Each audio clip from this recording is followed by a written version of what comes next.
I'm Chris, your storyteller, and welcome to Montani, Semper Liberi, the Changeling the Lost 2nd Edition Chronicle. To summarize our Session 0, we're playing in Appalachian country, West Virginia specifically. From the 1960s to today, this land has been protected by dreaming Walt Dunlap, the legendary Mothman.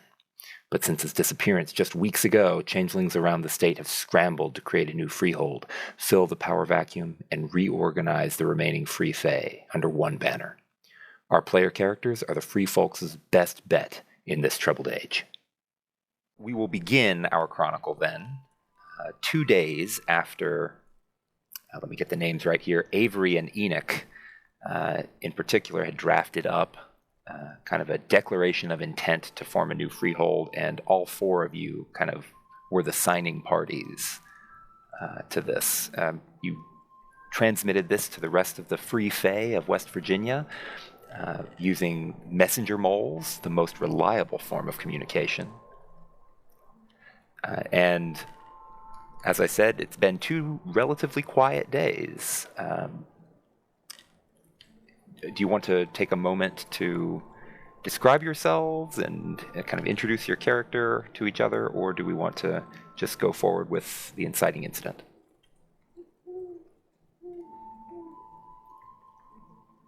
I mean, we might take a moment to go read each other's characters to make sure we know the stuff that we might know, because, like we stated before, supposedly we're all from different groups that were working for the Mothman, or when he was working on there. So we would know of each other. We just may not know each other. Right. So what would your character have kind of told the rest of these changelings in preparation for working together? We can start, I guess we'll go down the order here on the right in the journal. So we've got Avery at the top.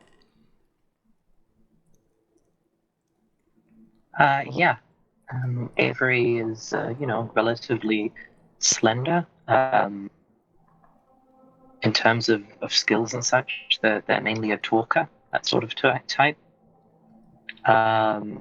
They've been, back from Arcadia, or have, come home for maybe a couple, 3 years. So relatively somewhat new arrival, I suppose. And, day to day, they, do gigs, sing in bands, whatever, basically for spare change. Okay, so a wandering artist, sort of. Yeah. And then Madison is next. Other than being tall and looking pretty striking yourself, Avery, of course, has striking looks merit, so she's the more memorable one. But Madison, what would the other changelings know about you?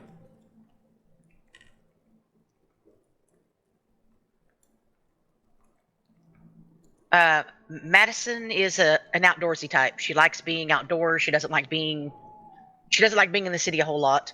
But she tolerates enough to actually be and help with the other issues that the other changeling may need.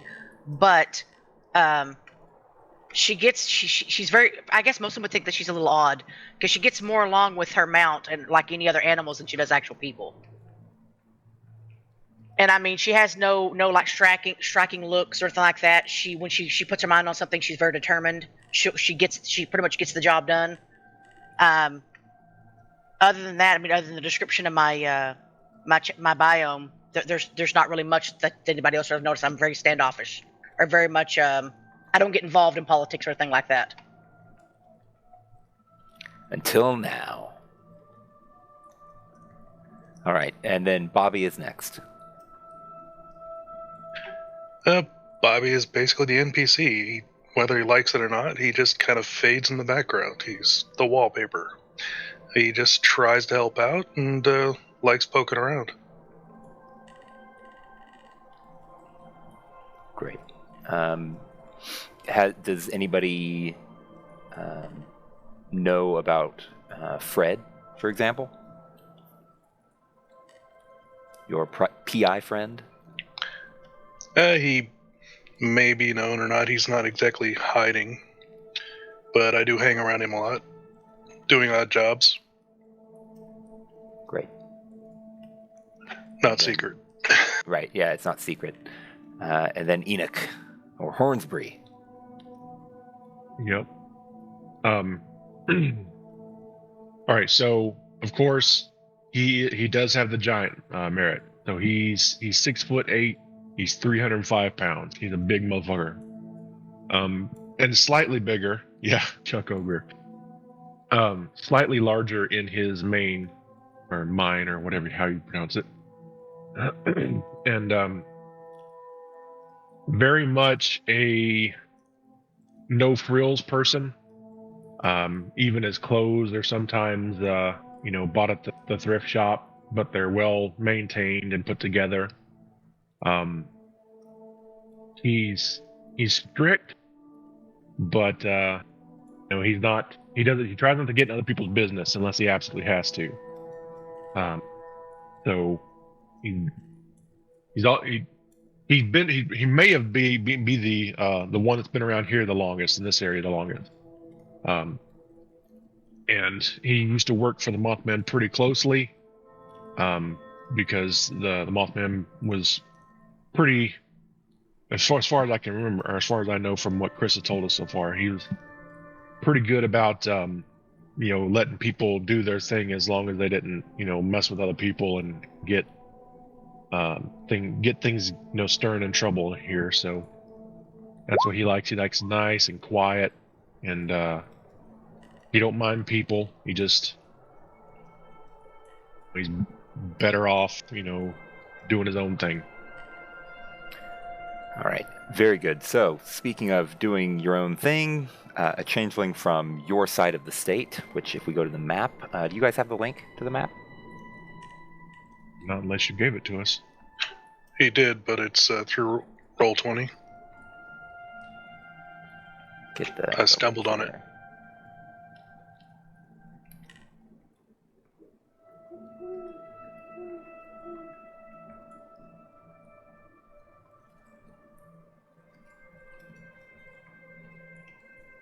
And on the eastern side of the state, we've got kind of the Enoch's home and the youth camp that he works with, which we may or may not see in the coming time. A friend of yours that also lives out here, her name is Lacey. She's another changeling. Kind of styled after a red cap in that she's small but physically really strong, and she likes buildings and construction and everything like that. She kind of texts you, and the text says something along the lines of, you seen what weird crap's going on in the hedge? She texts who again? You, Enoch. This is a old friend of yours because she lives out where you live. Gotcha. I'll just say I don't believe I have. I'm a little busy, but what's going on? She says, burned thorns? You haven't run into any of that? I haven't run into much of anything yet. She says, well, I guess I can look into it. I was just thinking it was something that might be, I don't know, noteworthy. Not trying to put two and two together too fast here without investigating, but they did talk about some of those overdoses right about the same time this started happening, and I don't know. Don't know if it's somebody burning up dreams again. Give me a location and we'll go take a look at it. She says, well, it's a couple different places out here. Every hedge gate I've tried to open, which, as you would know, out of character, can be any doorway, window, or portal of any kind can be turned into a hedge gate with a point of glamour. She said anything I've tried to open kind of between Frankfurt and Anthony has opened up into some kind of burned thorns. Seems to be okay when you go north, but south, I don't know, it didn't look too good there either. I didn't go down past Max Walton. Would I know anything about, like, if there is there any, like, history or specific let's say lore, but importance of maybe thorns being burned like that? Because normally they're pretty tough. You got to do a lot of damage to them to get them to mess up. Right, why don't you roll Intelligence Occult, and you might be able to. I got a whole dot in occult. Hey, that means it's not -3. Right? Normal sheet roll. Good. Well, with one success, Intelligence Occult,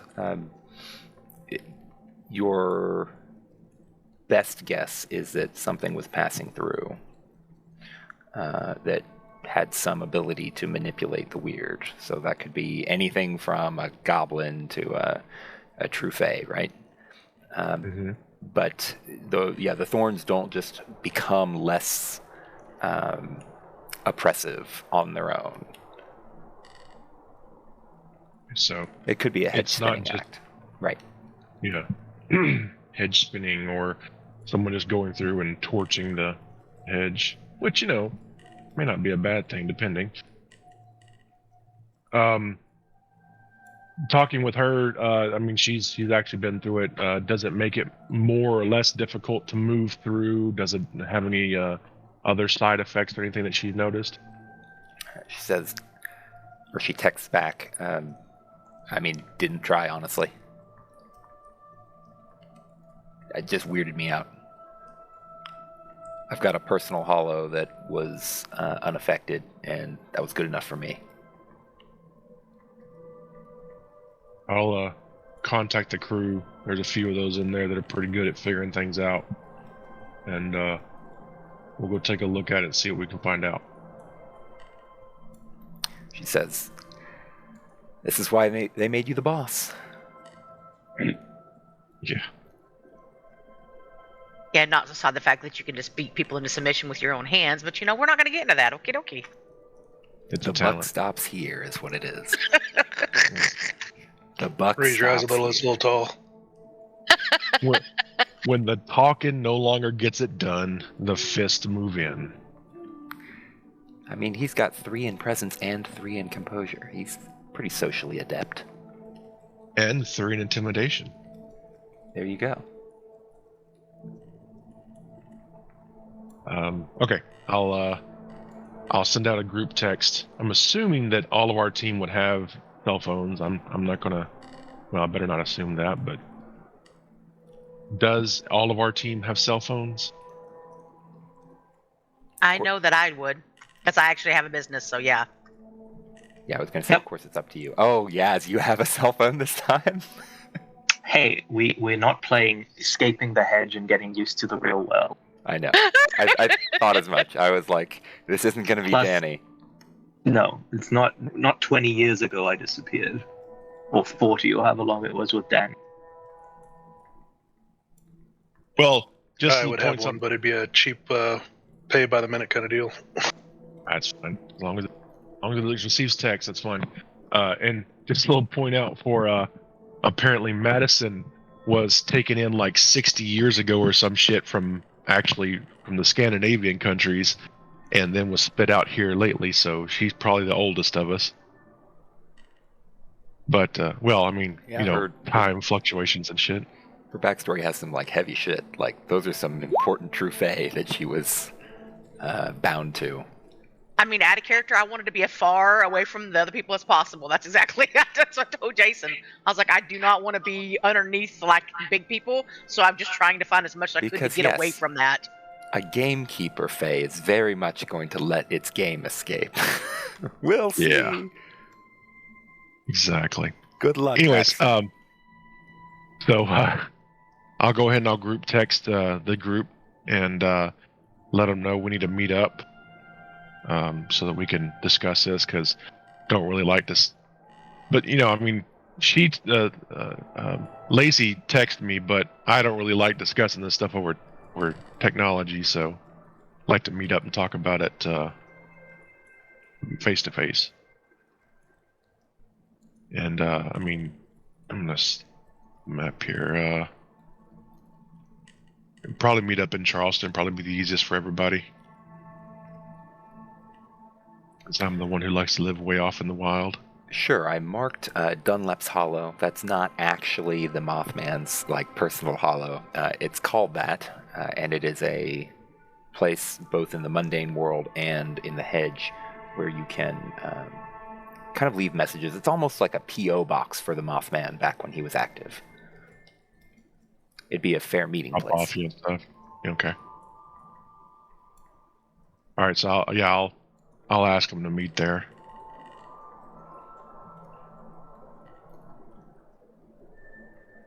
Yeah, I'll show up.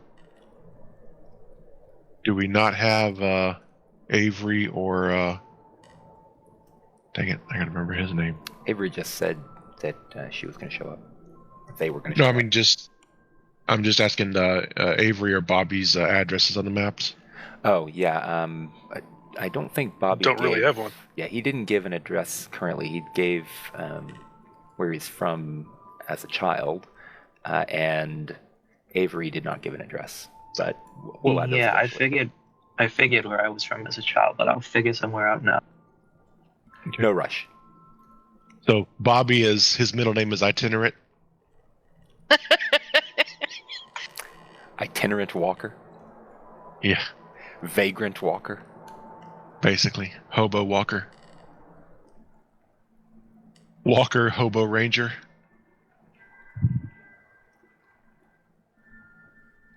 I mean, honestly, if Bobby doesn't have a home, then Enoch would definitely say, if you need a place to stay, you can come stay out at my ranch. It's maybe like 10 acres of land out there that he's doing his prep and stuff on. So he's got some animals and some crops and stuff. So if you needed a place to stay, he'd let you come out there.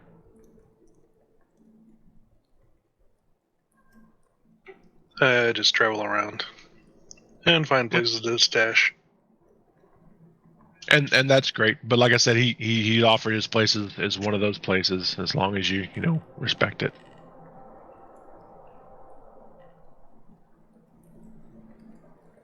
But yeah, so that's the note he'll put out to meet up at Dunlap's Hollow, and we'll have a nice little talk about this.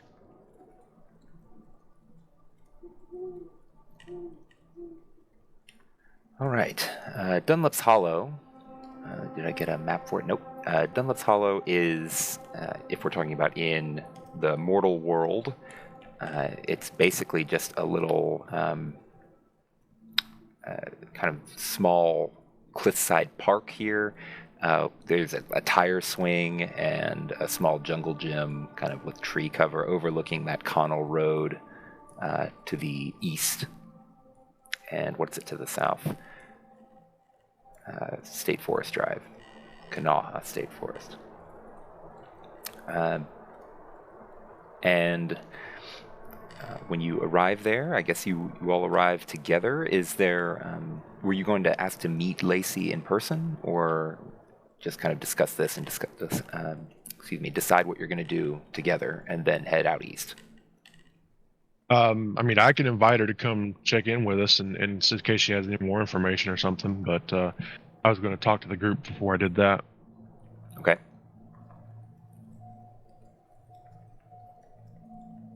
So we're all here? Unless Madison decided to decline for some reason. Nah, I would go. I've probably worked with Enoch before, so I'd probably come. All right, and I'd say it's probably early afternoon, unless there's some time constraint that keeps you guys from that. Not here. It's fine by me.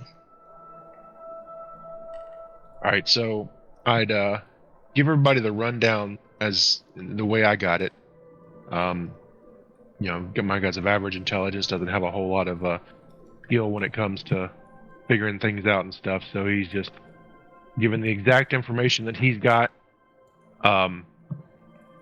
let him know that from his experience, the head this doesn't sound like some kind of natural phenomenon. This is somebody doing something, whether it be a direct effect, in other words, someone's actually causing this for a reason, or it's a side effect of head spinning or something else going on. He's not for certain, but it does seem like this is the result of someone acting out and doing things. Does it seem like it's semi-permanent, or is it going back to normal slowly? Well, I don't think she checked it out again, so we'd have to go and find out ourselves.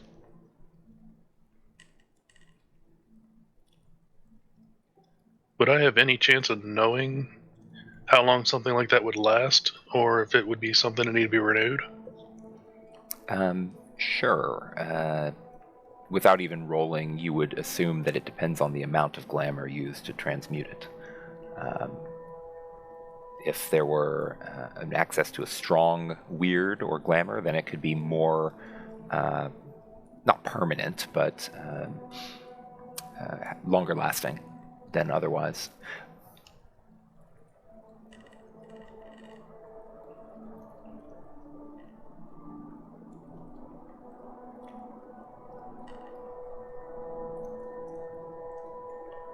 You wouldn't expect it to ever last longer than, say, a week. The hedge is just too immutable for that.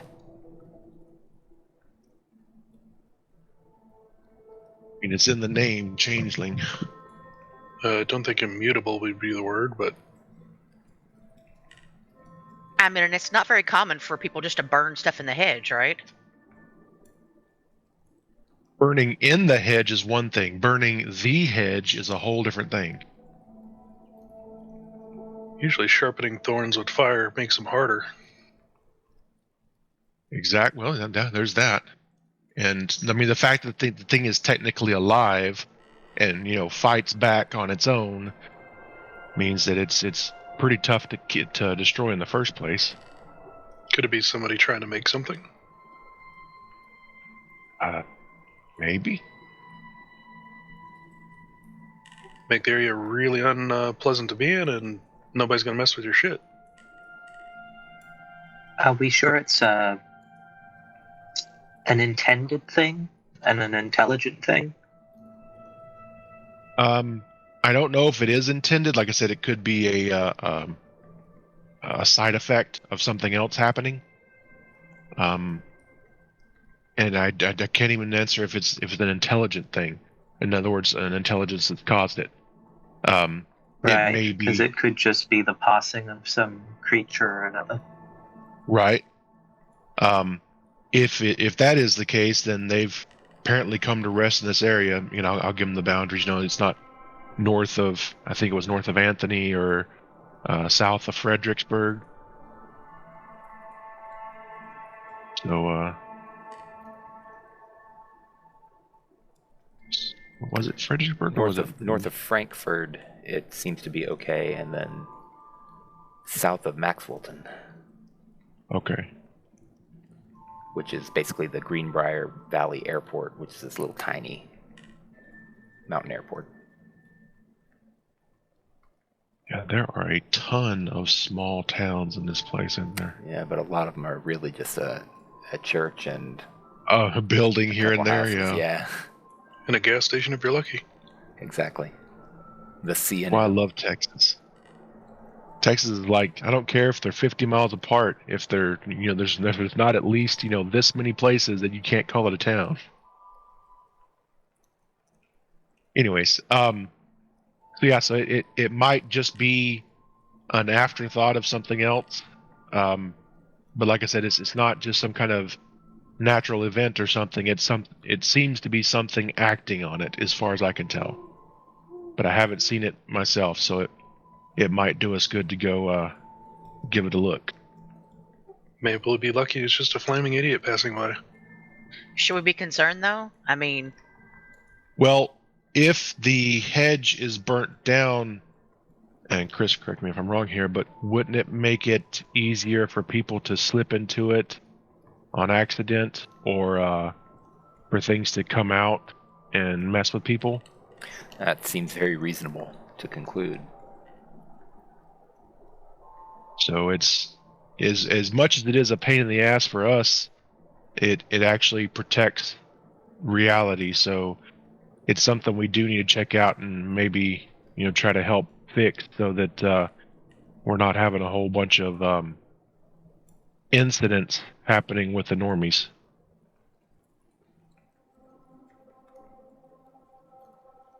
Don't forget it prevents things from coming from the other side too. That's what I'm saying. We both ways, because we don't need a whole bunch of Fae touched happening around here, and we don't need crazy critters popping out and causing havoc.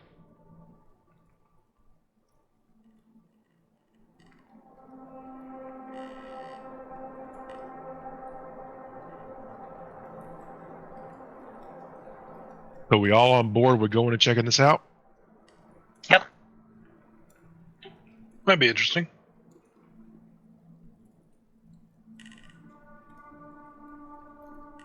Maddie? Yes. She's like, yes. Madison I is don't. tired. No. Out of character, I don't really honestly want to go, but I will. Oh no! Oh please, your character is the most would be the most used to the head. No. Oh, okay. So just so you know, out of character, because I know very little about this system, Chris. Very, very little.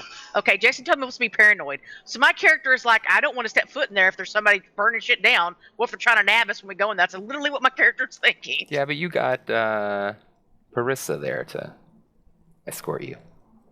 Yeah, and you got pathfinding, and you got all kinds of stuff that helps you get out of there quick. Very true. And to be fair, I told you that it is slight paranoia amongst all changeling, because we're always looking, we're always watching our back for either the gentry to come after us, or a huntsman, or a fetch, or any other kinds of crazy shit coming up. So it's not full on paranoia. It's just you're always careful about what you're doing, and always double thinking what other people are telling you, because not only do you have all that crap coming after you, but contracts are a thing, so words are very important. So you're very lawyerish. Even the basic Fae is pretty darn lawyerish when it comes to contracts. So did they say thank you at all? Is that like the whole thing where you never thank a Fae again? What? Like in most books, they always say never thank a Fae, because then they'll assume you owe them something. Yeah, I mean, well, maybe. It depends. I mean, if you just say thank you, I wouldn't see that as, any legal, Faerie legal grounds to bind you to something, because contracts being such a big deal, I mean, it had, as far as I know. Now, I'm sure you could be tricked in all kinds of stuff, but from the way we played it last time, when you're in a contract, you fucking know you got into a contract because you had to agree to it. Now, they could still fuck you 3 ways from Sunday in that contract, but, And they have to expend some glamour for it too. Yes, they have to expend glamour to seal a pledge. That said, it's harder to trick a mortal into a pledge because they have to see your Fae mean. You have to present your Fae form as part of your deal, and then they have to agree to something.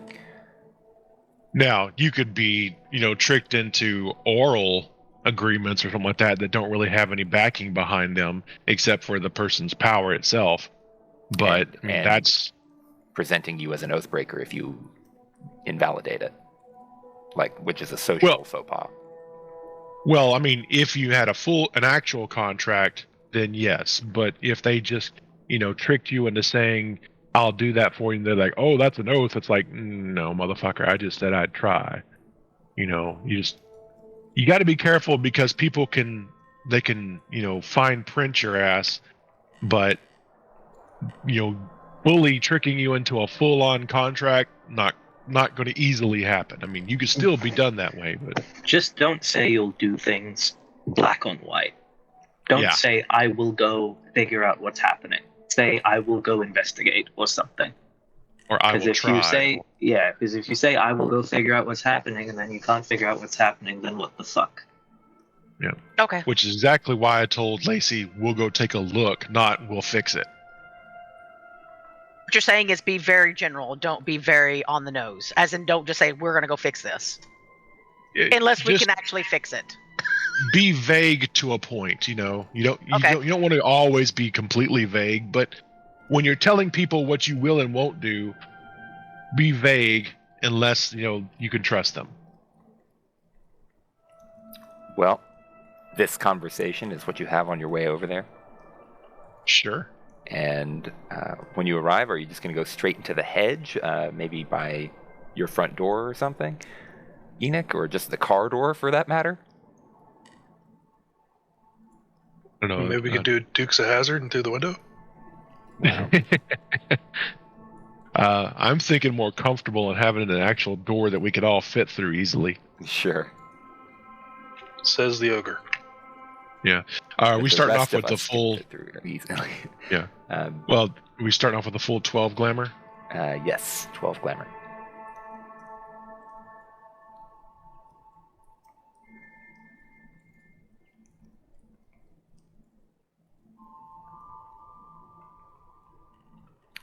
And by my memory, opening a hedge gate is as simple as speaking aloud some phrase that basically says open up. It could be open sesame, it could be some long poem, whatever, and expending a point of glamour, and then opening a door or window. Does anybody else want to do this? Or, I mean, I'll do it since I'm the one who brought it to us. But I'll take that as a no. Okay. Does anybody else want to expend their resources? Oh no, I'm Do we fine have with any it. goblin fruits to start off with? Why don't we just leave it as a no, and then we'll find some, I'm sure, shortly. Yeah. You guys Since can have we are heading into it. Is it 3 or 7 right now? 7. 7. 7. All right, that's good. All right, so I'll walk up to the door, and I'm probably sure it's something different each time, but I'll just go open says me, and I'll drop a glamour on it. All right, very good. And it's your home door, is that right? Sure. All right, you open the door, and through you can see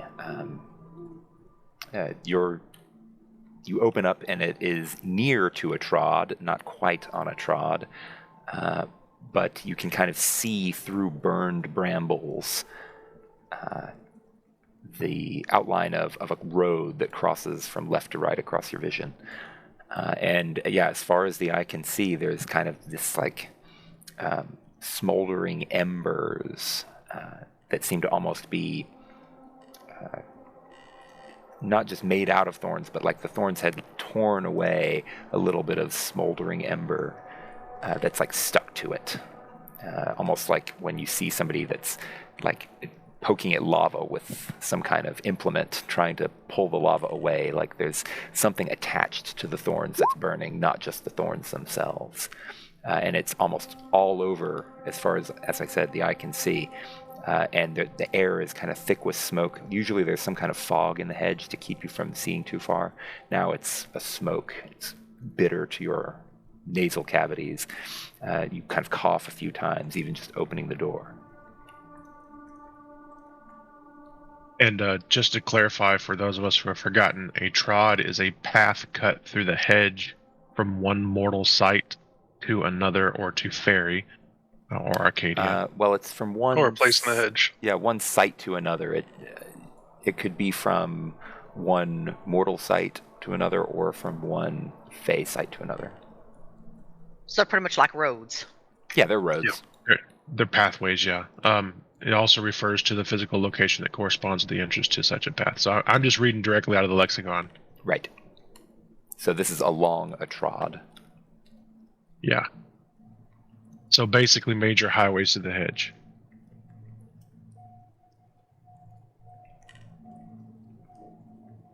All right, so you said that it's almost like this fire is not just burning the hedge, but it's something's got it stuck to the hedge. Yeah, it seems to be like the heat has transferred back to the thorns and scorched them, but yeah, it's as if the thorns tore away at something that was molten and then started to burn from that, and this material was left behind on them, almost like a hardened lava would create a rock, of course, but this is almost more viscous. So maybe Like a molten almost, blood? Could be, who knows? or like napalm. Yeah, that's a fair Give comparison. it a taste.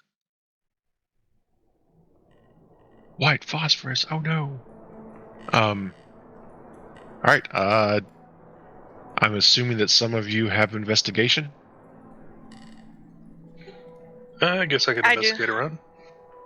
Now, why don't you two start investigating, and I'll keep a lookout. Yeah, I'll do the same. Keep a lookout. And while they're doing that investigation, I'm going to be using my survival, what little bit I have, to look for any tracks of something. Just look for any outstanding tracks, basically. All right. Any modifiers, Chris, for the investigation roll? You're wanting to do investigation or a survival? So, sorry, are you looking around here, or are you trying to find tracks? Trying to find tracks. Okay, around here, of course. But if you're trying to find tracks, I would think that would be a wits survival roll. Yep. Any modifiers? We'll give it a -1, just for the difficulty of being in the hedge. But it's near a trod, so it's not too bad. And this has nothing to do with navigation, correct? It's just us finding tracks, correct? Yeah, I'd say so. Well, Would my hedge sense apply to this? what does hedge sense do?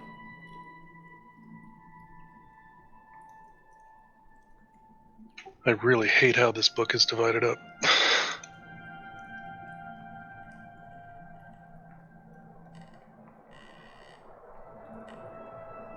I like how Madison's name can be shortened into Mad Justice. Hedge sense, is that what it's called, or is it called something else? That's what it's called. Okay, there, 115 is what this says. Page 115. Christine, if you're looking for tracks, it was wits survival, not wits investigation. Can't So, quit survival. 2 dice. I did with is what survival. Hedge sense gives you. Yeah, in the hedge for basically navigation, searching, that kind of thing.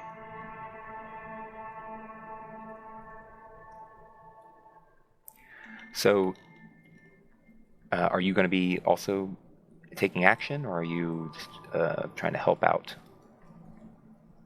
Madison? I was just kind of doing because I think I've got more dice than her. Yeah. Well, then you can go ahead and roll. And why don't we say Madison was assisting, and you can add 4 to your dice.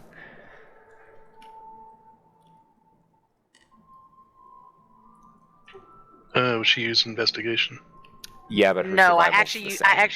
I would say I technically use survival. It just show. I don't worry. I'm trying to figure Yeah, out. on the roller, we got wits survival, but for some reason it rolled investigation. Did she click away from the survival thing again? Remember how it always takes forever to update that? Oh, that I might be- may have done that. Yeah. Let's hang on. Oh boy. Wow. Add 3 more. Or 4 more, because you get her successes as assists.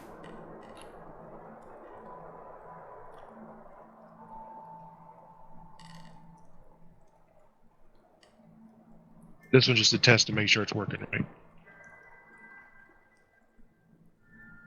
Okay, that's better. I must have just not clicked on that. Sorry. I'll roll for you, James. There is a success. Okay. So not an easy track to find, just because there's a lot of, I guess I would call it extraneous spoor. A lot of matter kind of scattered around all over the place, such that it's hard to find anything that actually indicates a direction. But you do eventually find, Bobby, that the path seems to lead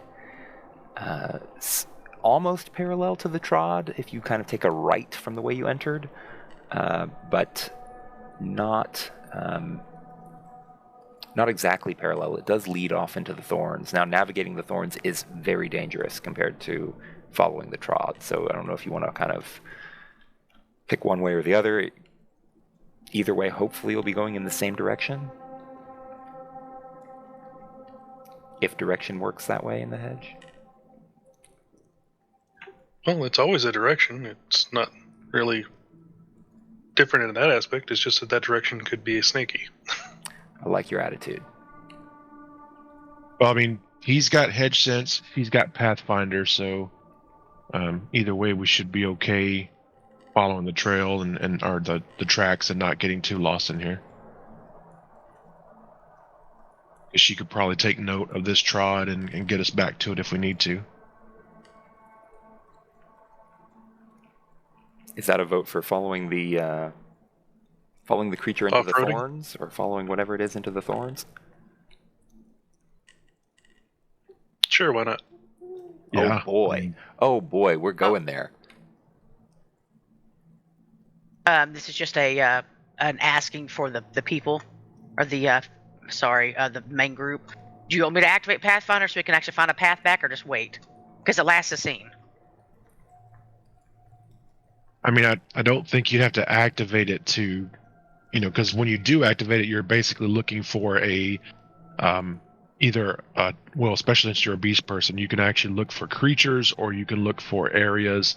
So when it comes time, and if we do get lost, you can always just activate it and then find the nearest trod or. I can always remember the way back. Okay, what the description says is he instinctively knows the direction and the distance and direction of the nearest general hedge feature of his choice. Yeah, hedge feature, meaning a place or area or trod or things like that. Plus, as your bestial extra on there, you get to also do the same thing with creatures in the hedge. So if you're looking for a creature, if there's one in the area, you can find a way to it. I think you have to be specific, though. You can't just go, oh, a creature.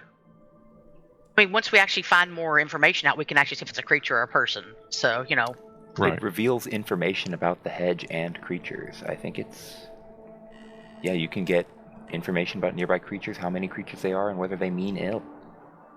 Oh, well, fuck. That's what Get it to says. working. It's pretty explicit. Okay, well then what you'll see is you'll see me, and mind you, I am doing the loophole here, Chris, because Jason explained that to me, so I'm going to be using those as much as effing possible. The loophole I am going to take it. Taking one lethal. Okay. Yep.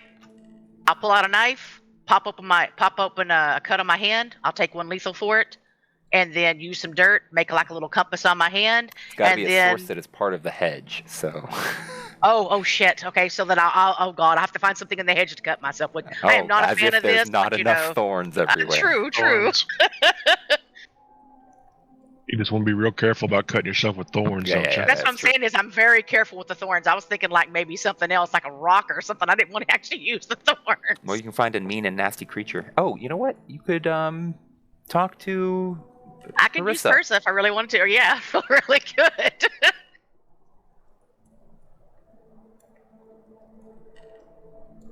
But sure, I'll take one lethal. She'll cut a bitch.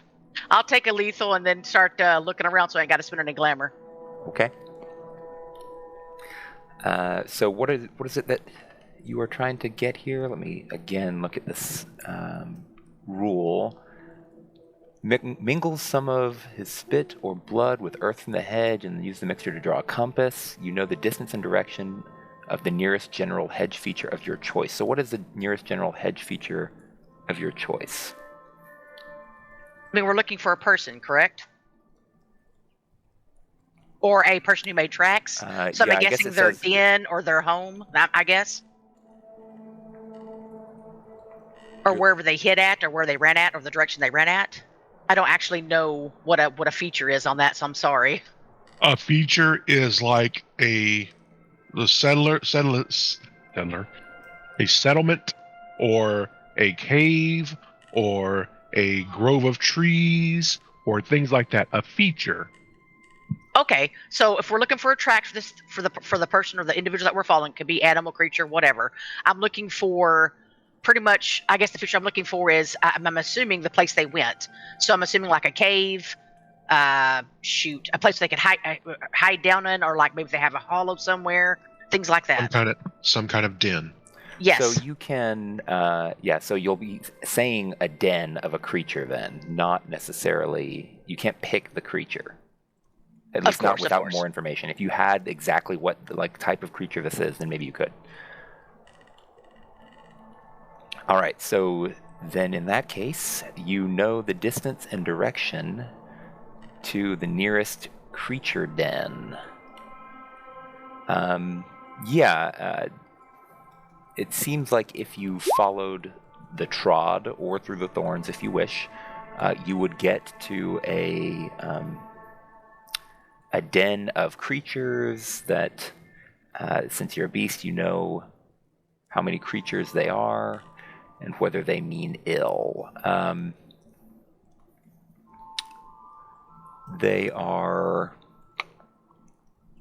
There's 6 creatures in this den of sorts, and meaning ill, I guess that's towards you. They do not mean ill towards you.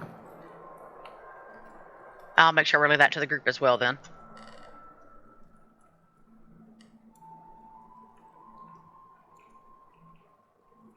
All right, well, you two lead the way, and we will follow, watching around, looking for any types of enemies or issues.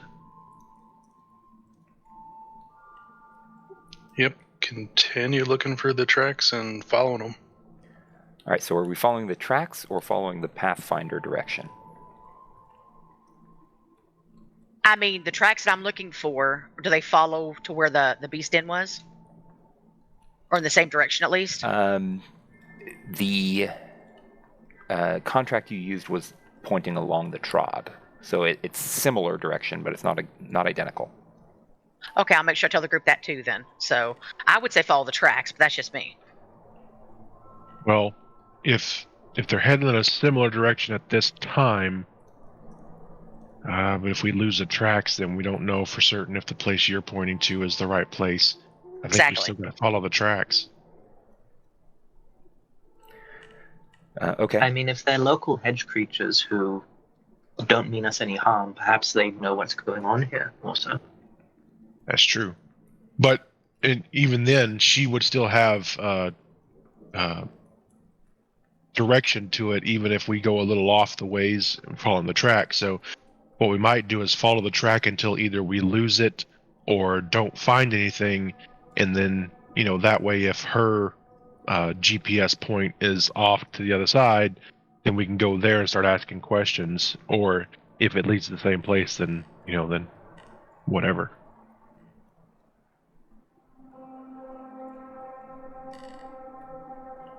All right, so you're going to try to follow the tracks, is what I'm hearing? That's what I vote. I mean, I vote that too, because I agree with Enoch on this, because we can always go back to where the den is. True. So in that case, whoever is leading, roll a wits survival -3 for going through the thorns. It's the track, that'd be probably me. Bobby. Yeah. Can I help him at all? Like maybe cut stuff out of his way, or try to make sure he make him know where, if there's like a hole there, there's the bush there. I mean, the place is burnt down, so there's not much to cut. True.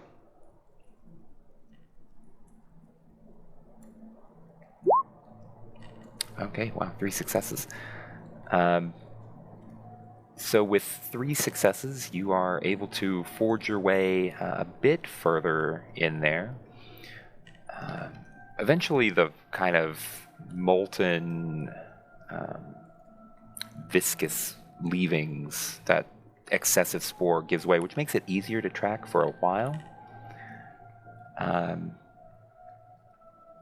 Until it goes away entirely and the tracks almost seem to come to an end. You can, right near the end of the tracks, you can see there's this small glade, some kind of open area here in the thorns, not along a trot. That certainly makes it more likely you're going to find something rare or unseen here, but also makes it more likely that you are on the dangerous end, close to Faerie.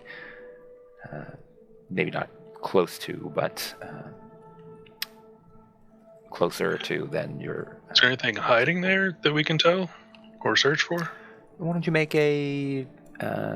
well, if you're searching it, like, kind of openly, then that would be a wits and investigation. If you are... And that's going to be at a -1, not -3, because it's kind of open. And if you are just wanting to perceive before you walk out in there openly, just in case there's, something dangerous there, that'd just be a wits plus composure -1.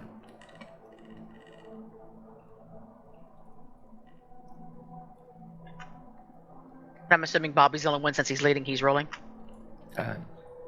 Anyone can take the lead, but if they take the lead... Just trying to search. Not search, but perceive. Just perceive, okay.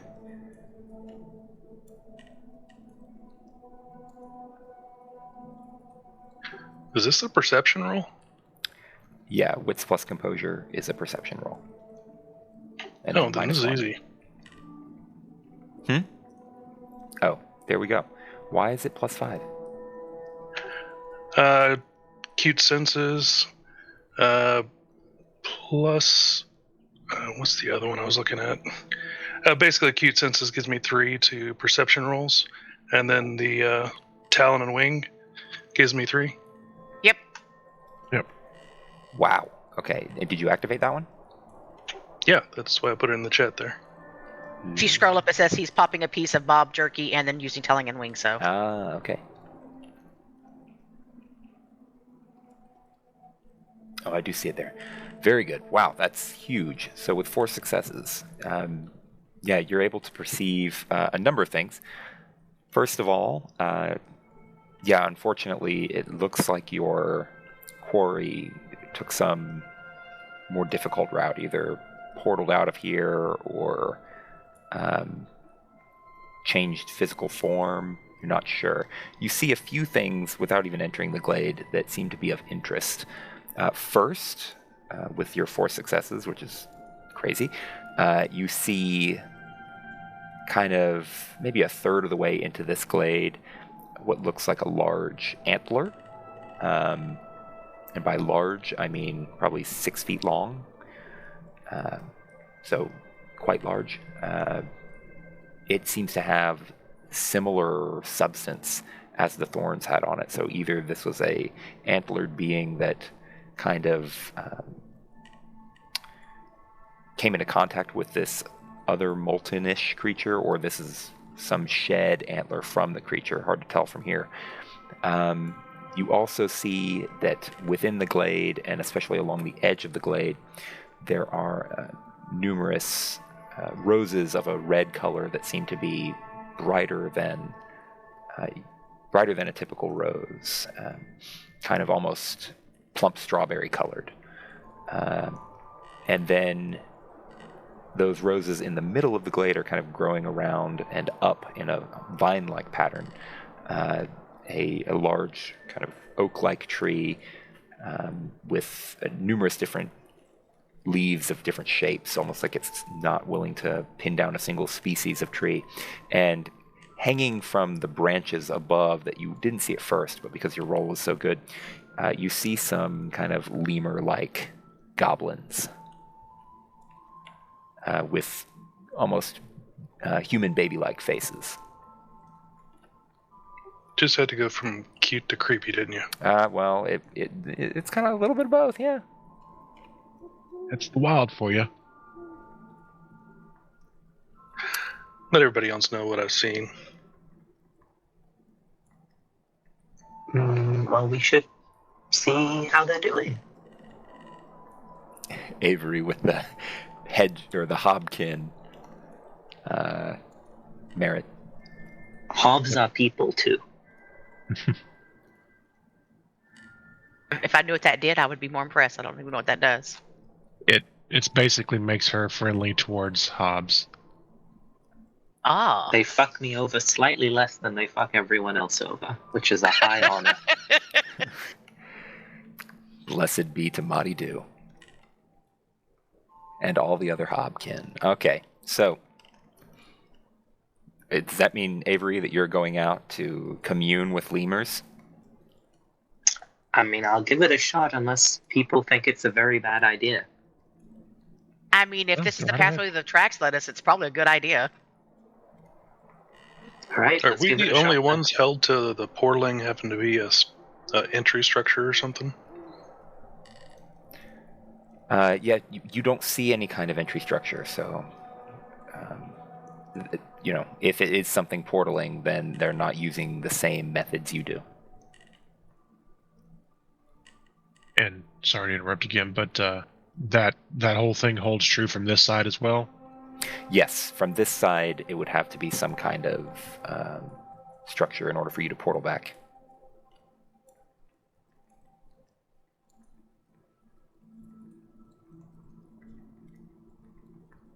And you thought it was crazy to bring an erector set in. Carrying car doors with me everywhere I go. Wow. It's not a shield, it's a door. Exactly. It opens. I mean, I guess technically you could just take one of those little Lego pre-made doors and use that. Or a piece of rope. Yeah, That it too doesn't makes necessarily have to be fixed, but it has to be openable. All right, so Avery, you said you are going out? Yes, please. All right, Elf Queen.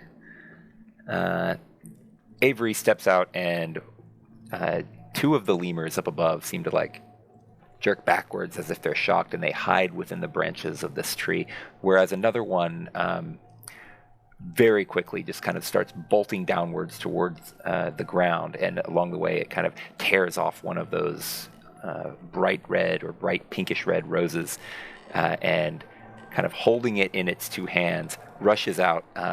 You know how primates will sometimes run on two legs, like monkeys will sometimes run on two legs? It runs on two legs while holding the rose up almost like a spear or something out towards Avery. But it doesn't say anything. It just stops about 3 or 4 feet in front of you and stares at you, poking the rose kind of in your direction. Yeah, I'll put my hands up. And I'll say, hello, do you speak English?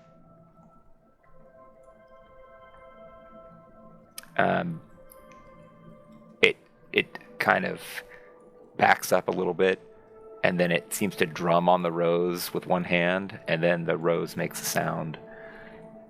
Not as such. Oh, but it seems we can communicate. That's good. I'm really sorry to spook you or to, intrude on your territory, such as it was. We heard, as you can obviously see, there's some sort of burning or something going on in the hedge here, and it's caused some concern for people on the, I guess you'd call it the mortal side. So we're just checking to see that everything's okay, that sort of thing. Have you had any troubles recently, or is it all good? It kind of puts down the rose in front of it and just starts banging on it, and then the rose says, or makes a sound again that you hear. The pitch deer was frightful indeed.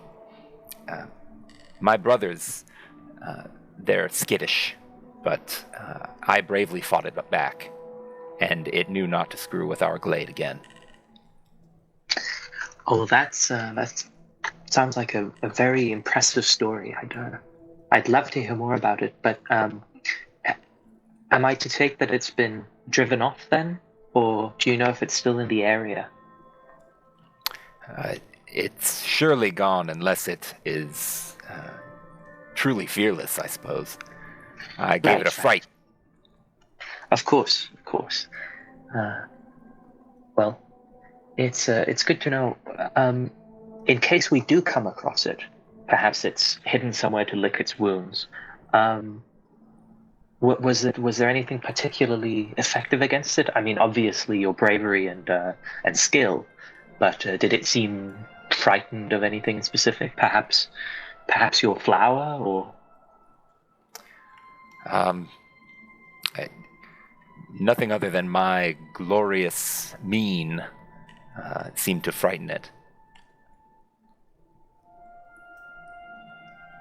I see. All right.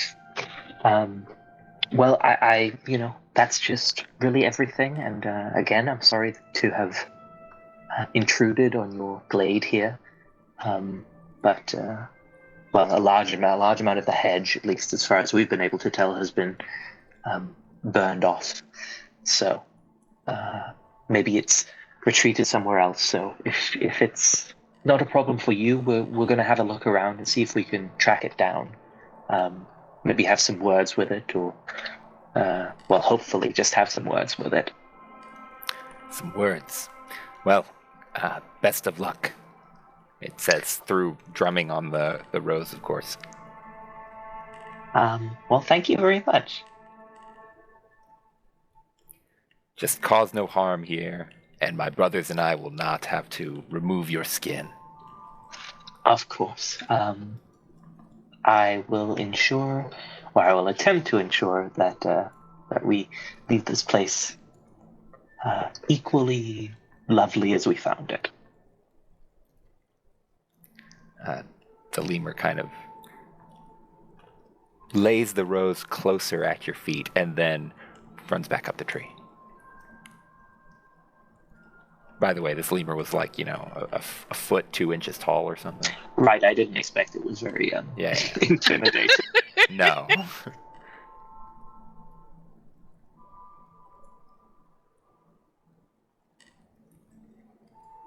I'll say, well, we have a description of the thing at least, or a couple of words that relate to it. So, Bobby, even with 0 successes, if you pick up the antler, you can see that... I can pick up a 6-foot antler? Yeah, they're not particularly heavy. But if you kind of lift it up and look at what would you call it, the root, where it would have affixed to a skull, you can see that it is almost like it's bleeding this, what the lemur called pitch. So it seems like more it's coming out of the horn? Yeah, like this is or maybe the creature that this was part of is the source, rather than something that got into a fight with the fire entity.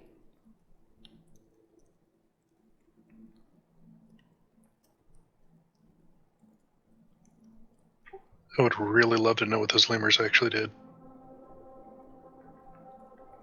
Well, I mean, if they're to be believed, they're probably the ones that cut this horn off of it, or this antler off of it. I mean, you never can trust what you see, so just throwing that out there. They could really actually be 30 feet big and be really mean. You never know. Oh, I'm just going off the fact it's their Glen. Yeah.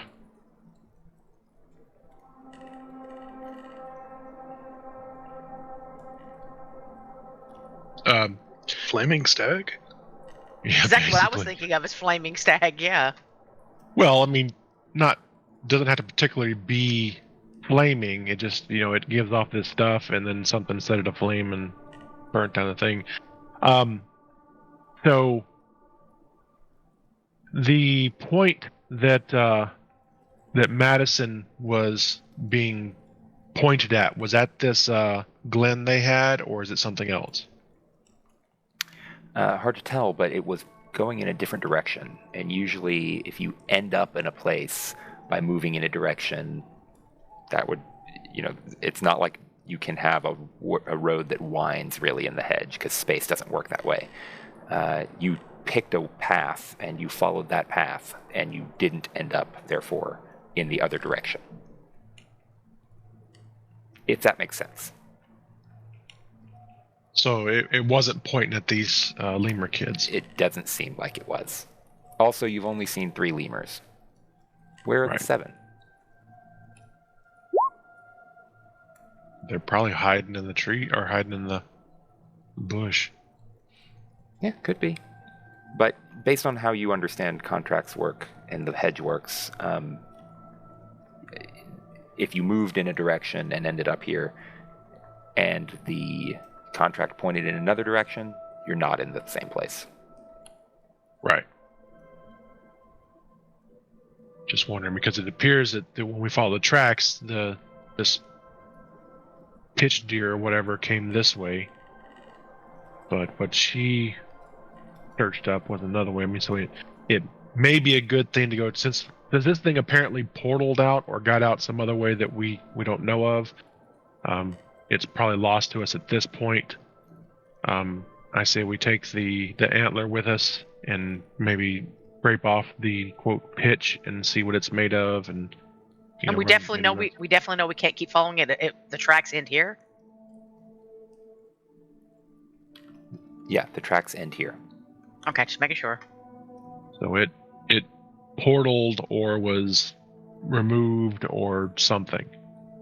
So There we're any not kind of gonna go. reflective surfaces in this glade? Like puddles or anything like that? No.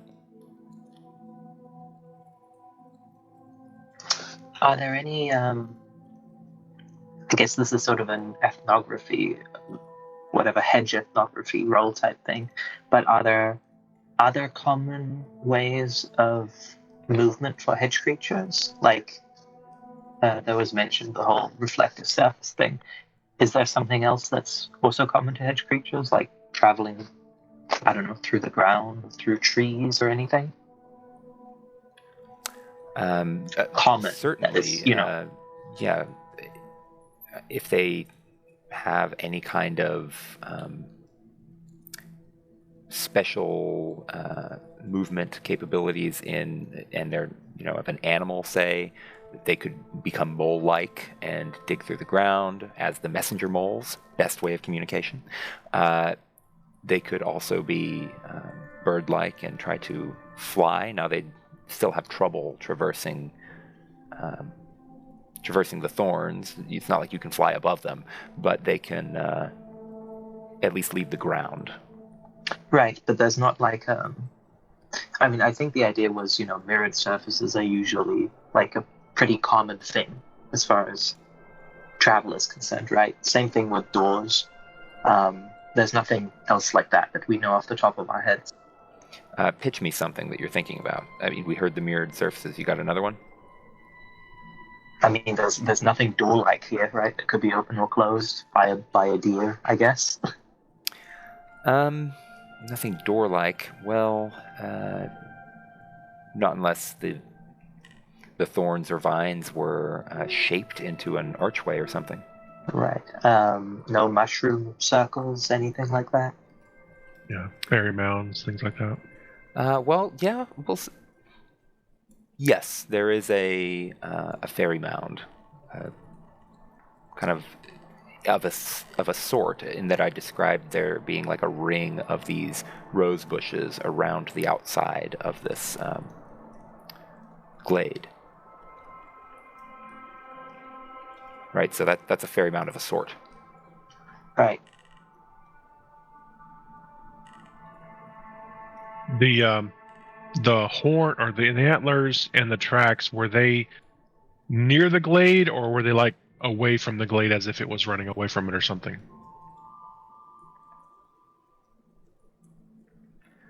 The tracks seemed to move towards this glade, and the antler was just left casually on the ground. There's no, like, it doesn't look like it struck anything, if that makes sense. You ever seen those Is this videos where like a buck will like shake his head and the horns will just fall right off? I Yeah. haven't seen entire horns fall off. I've seen pieces of them fall Or off. antlers, But excuse me. Yeah, I I've said seen horns, but antlers. Yeah, it seems like something like that might have happened, or the lemurs ripped it off and there's no evidence left behind of that. As far as the tracks go, were they feet, hooves, or what kind of distinction are they? They were hooves. I'm Although you were curious on mostly these following the pitch, right? Go ahead. on the hooves. I mean, okay, so on these tracks, does it look like the deer itself is the one who made the fire? As in, like, does the hooves have like a I don't know how to say it, like a blackened, whereas when they you burn sand. Yeah, torch. Thank you. Yeah. Yes, it does look like, now that you've put together the antler with the hoof prints, that you're looking at some kind of deer-like entity, as the lemurs said. They called it the pitch deer, but yeah. Does that ring any bells from any of the occult stuff I know? I mean, other than what it would bring as far as bells to you, the player, no. But a stag is very much a kind of noble creature in fairy tales, and flaming entities is, of course, something that you've seen before in elemental changelings.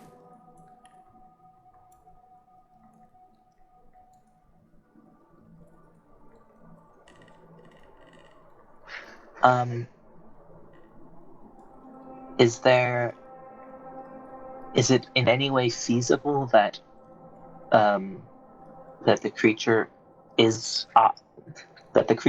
this rack of antlers, i.e., that the rest of its body was either destroyed or that it decided to just move its essence into the antlers? Is that like completely off base, or is that It's possible? possible. It's possible, sure.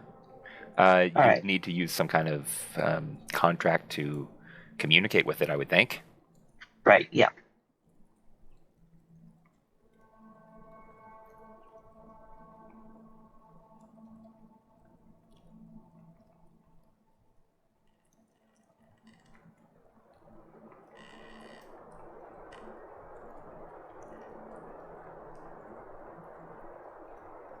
I mean, I can try to activate a contract that gives me an emotional read on something. And if this is an object without emotions, I guess it'll be obvious that it doesn't have emotions. I don't know if this is like way off track, but That seems reasonable. Which contract are you wanting to activate? Spring Cupid's Arrow Common. The changeling sees into another's heart and charts the course of her desire. Touch the skin, whatever, blah, blah, blah. Success, you learn the subject's most ardent desire and may replace it with any other desire. Wow. Yeah, it's good. Yes, what are you doing? You're going to break this adventure. Okay, go ahead. It's Wit's Empathy, Mantle, which is nothing. Wit's Empathy versus... I think we said that when you're Versus activating Composure these Weird. with our house ruling of court contracts and everything, that you can replace that mantle with weird. Oh, great. Versus composure plus weird. Okay, composure on this one probably kind of low.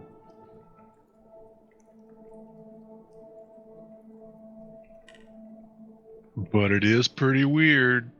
Ooh. What happens with a tie? I don't know. Contested?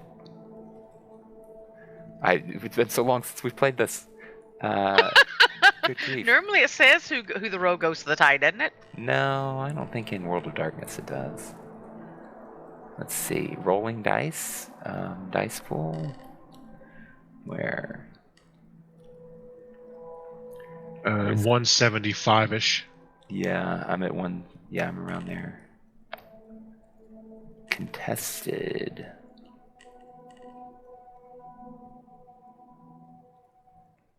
Both of you re-roll the same pools until someone comes out on top. I mean, that's the way you do it, I Alright. guess. I'll give it a try. Ah, Well,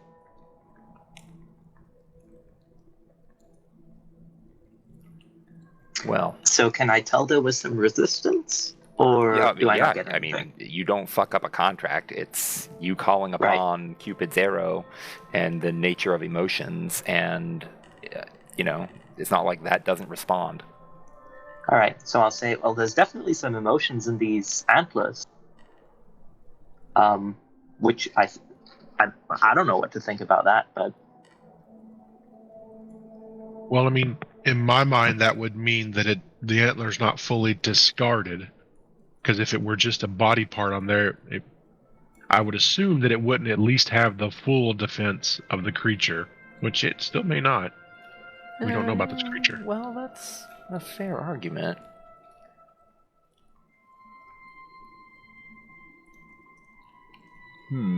So that's a fair enough argument that I will say that it. Do we want to just retcon and say that it actually works? Is anybody offended by that? I say, I'm sorry, that what? The contract works? Yeah. Anybody offended by that? You want to say that something that we failed out automatically works because we made a good reasoning argument?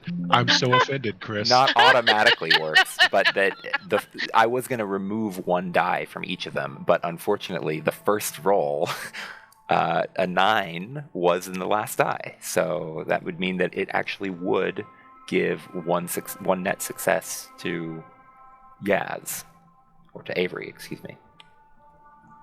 I'm good with that. I'm 100% okay with I that. don't mind. I'm offended, but okay. Well, fuck you too. Thank you. All right. Well, then, going back to it, it was a powerful resistance that you felt, but then you learned the subject's most ardent desire and any conditions or tilts connected to it.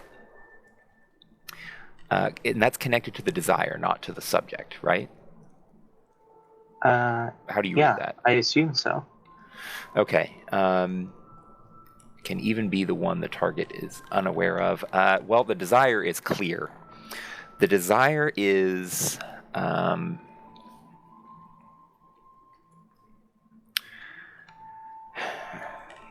well, there's the goals and what it's doing, but that's really its plan. Its desire is to see an oath-bound friend freed.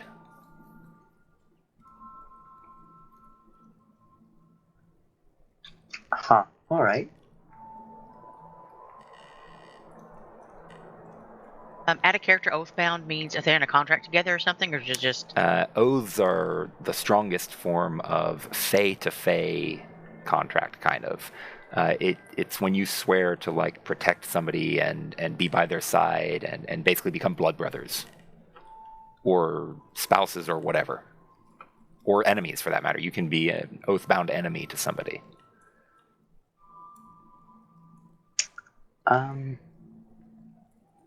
Yeah. For the next scene, its desire is instead to come here and speak with us. Wow. and we wait for the deer to come walk and talk Yep, to us. time to fucking shortcut the rest of everything you guys could do. Sorry, Chris. No. It's fine. I'll just save those characters for another time. Like I said, we can go exploring if you really, really want to. Depends on how long the thing takes to get here. Fuck that. We've got the contracts. That's what we use them for. Yeah, right, exactly. It's not too long before kind of up out of the ground, this kind of like lava starts to bubble out, and then it like goes out left, right, and then coming out of the ground as if it's digging its way out is about a 17, 18 foot tall blazing buck. Jesus.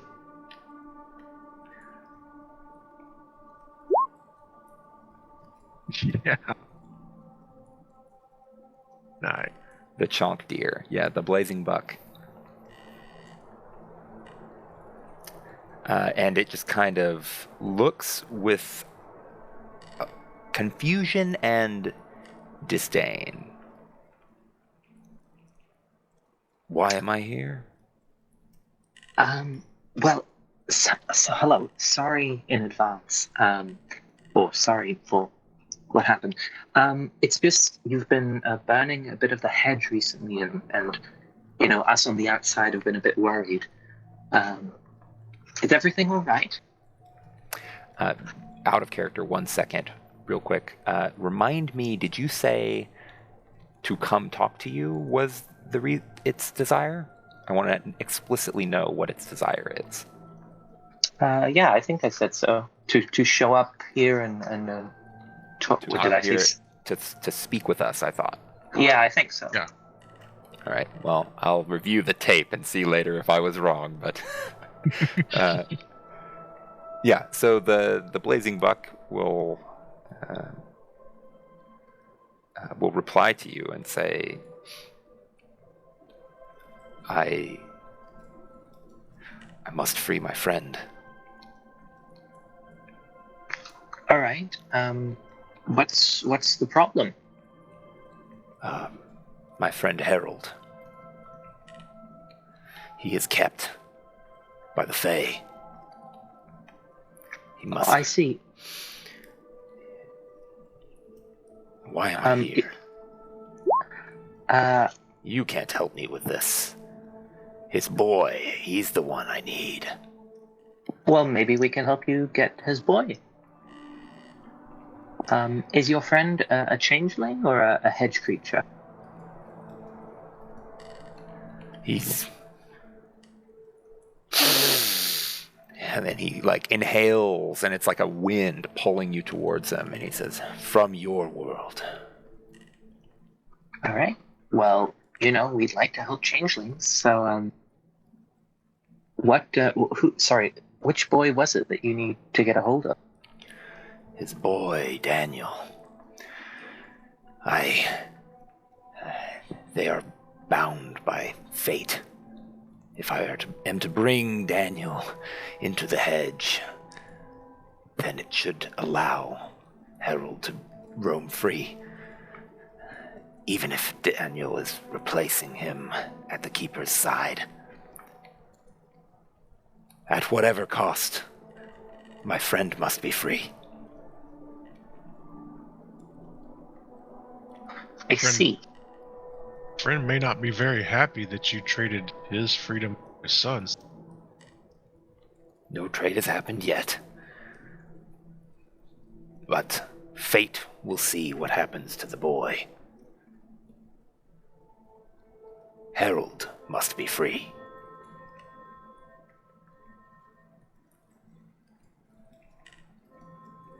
Any particular reason why he must be free?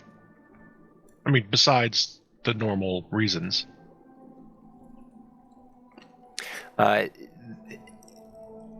buck kind of snorts and stamps a little bit, and you just kind of get this wave of anger and anguish from it. But it doesn't seem like the most intelligent hob that you've ever spoken to. It does have some kind of animal urges to it, and it's communicating that to you through like a shift in the glamour around it, but it doesn't respond with any words other than Harold must be free. Chris, when Enoch asks that, keep in mind that my animal kin's a 4. Could I actually read what his body language is trying to say at all? Sure. I mean, it's trivial to do so because he's trying to communicate. And like I said, he can kind of communicate through shifting glamour and hedge spinning to a certain extent around him. But yeah, you can sense that they have a close bond, kind of like you and the lion Parissa. Except that unlike you and the lion Parissa, who are both free from Faerie, they're separated by the durance of Harold. Durance meaning that he's being held by Fae. Right, yeah. Basically, the Blazing Buck is somewhat free, but Harold is not. Okay, so pretty much his reasoning is Harold must be free, 1, because they're friends, but 2, because it's keeping him bound a bit as well.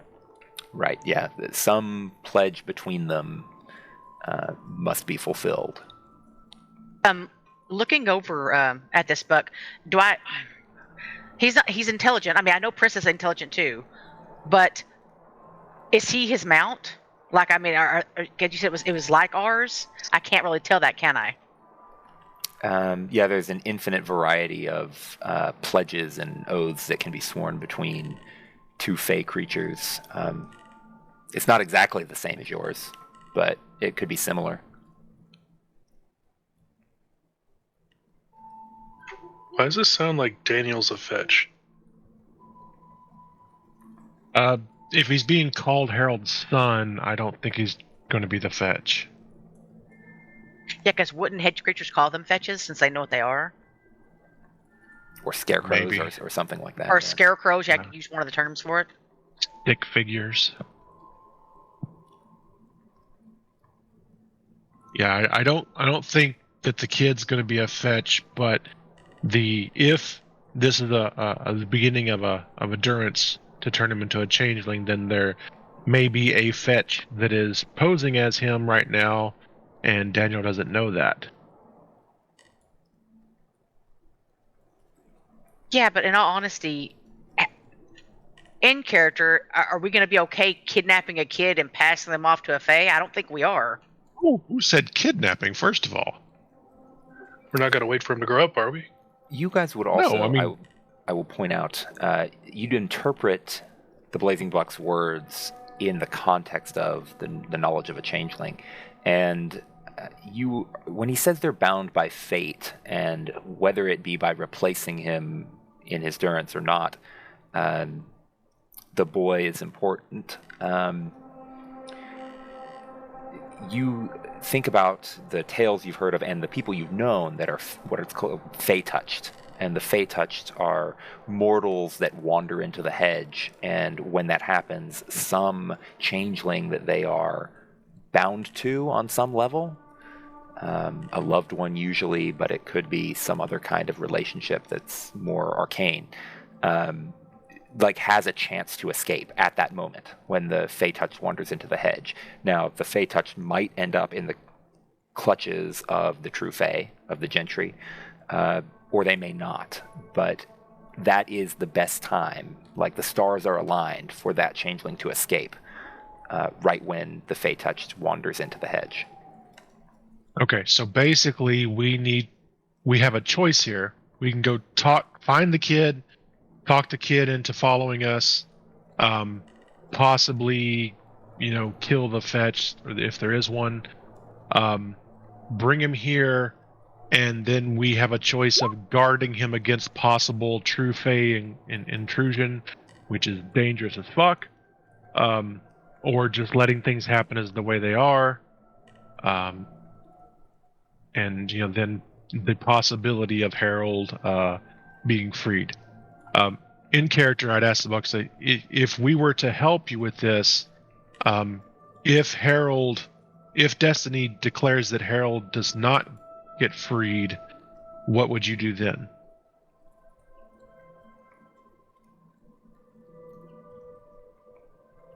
It snorts a bit.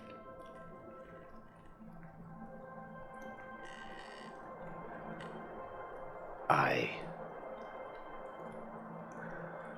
would try to find other allies and another way. How Understood. does bringing Daniel here bring Harold here? You talking about, you asking in character, or you asking out of character? In character. Okay, well, I would actually They are answer bound this. by blood. Yeah. I would answer this based off of what Chris gave us, is basically say that it's like the kid is a beacon to Harold because of the blood, because of our ties and the wire and the weird. If you bring him here, that beacon will go off, and Harold will then have that breaking point that we all had that caused us to run. And he would then have the choice to follow it or to stay. And if he had the choice to follow it, he could run. And if we helped, guard the kid, then maybe both of them could make it out.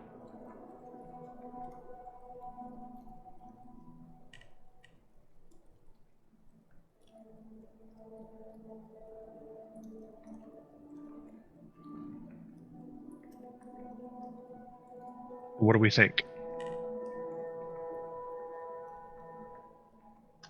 I would feel a whole lot better if we were assured, but because I know out of character, I know the bug's not going to assure this, that if we do convince the boy to come here, that he's not going to be taken by Fae. Because I'm sorry, I can't agree to that. Well, you can never be sure of that. I mean, right now, Fae could pop up and start messing with us right now. Also, Do we really want to create a Fey touch? Well, I think he already is it's not already Fey-touched. happened. But I mean, there's kind of a few things to question here. So first thing is, do we go and find the kid and bring him here? Whatever way we deem necessary. The second is, if we do so, do we fully do our best to protect them while they're here, or do we just let fate have its way and see what happens? I mean, this book is very adamant about fate being a factor here. Very, very adamant about it. I think if we bring the kid here, if of course, if the fate doesn't just magically appear or anything, let Harold get a chance to escape and get the heck out of here.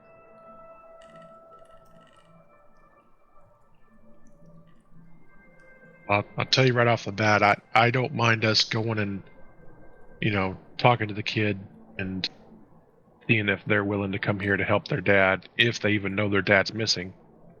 If they're willing. Yeah, Yeah. if they're willing. Never forced. And if they do decide to come with, I will do my best to protect them while they're here as much as I can. I mean, because we're not going to be able to fight this thing. This buck here. This thing is powerful. We can already tell just by looking at it. And we're not going to be able to just fight it off and save the hedge that way. We're going to have to be a part of this and take some kind of action in it. The buck says, I have found Daniel's dreams if you wish to assist me. I cannot enter the bastion, but dreamwalkers like you may have a chance. Or you could find him in your world and bring him here. The boy. Bring the boy to the hedge. The boy to the hedge.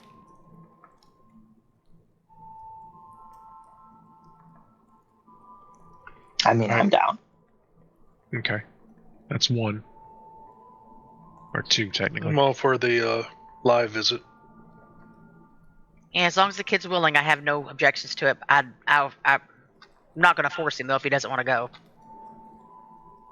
All right. Well, somebody get us an archway or some kind of door, and let's get out of here and go find that kid.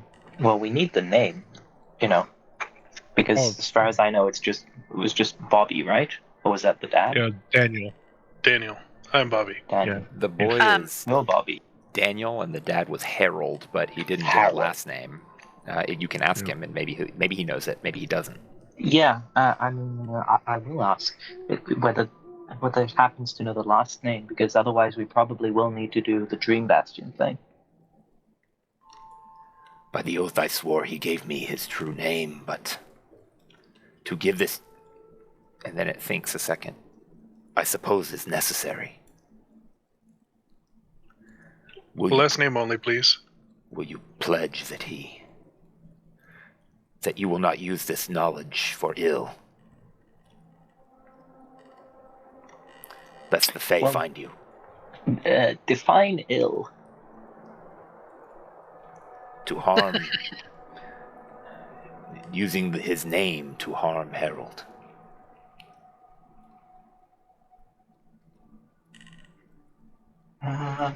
If I don't- harm come to you by him, then you may defend yourself, but not using the name if you pledge this. Yeah, I mean, we can, as long as it's just not using his true name, I got no problem with that because I have other ways if I need to hurt him. Yeah, about to say, because we don't add a character, we don't know if Harold's a good person or a bad person. We don't know. As long as my actions did not lead him to pain, that is your prerogative. If you pledge with a point of glamour, I guess he wouldn't say point, pledge with glamour, then I will give you the last name. You know, this would be a perfect time to discuss what benefit, besides having you stop you destroying hedge here, that's kind of an all-around thing, but, what kind of benefit do we get out of this whole thing? If out of character you're wanting to talk goblin contracts. I mean, we're trying to build courts here. He seems pretty powerful. He says, I am a goblin of renown, a noble creature of flame. What do you wish? And we are out of character. We are trying to build a court. We all know this, correct? Probably multiple courts. Okay. Yeah, multiple courts. A whole freehold. I think right now, since there's some urgency to this, that we, and this will be all in character, that we ask that we can speak to you another time of maybe being maybe some kind of patron of our newly minted ports. Or at least the patron of a contract. Exactly.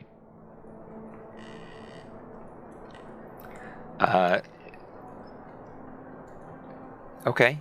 To demonstrate his power and his particular bent to his power, he rears back, and he's now like 32 feet tall, 33 feet tall, and then he stomps back down, and the entire glade of these lemurs is incinerated instantly. You guys are unharmed, and Aw. where the tree and roses were growing, new plants rise up that are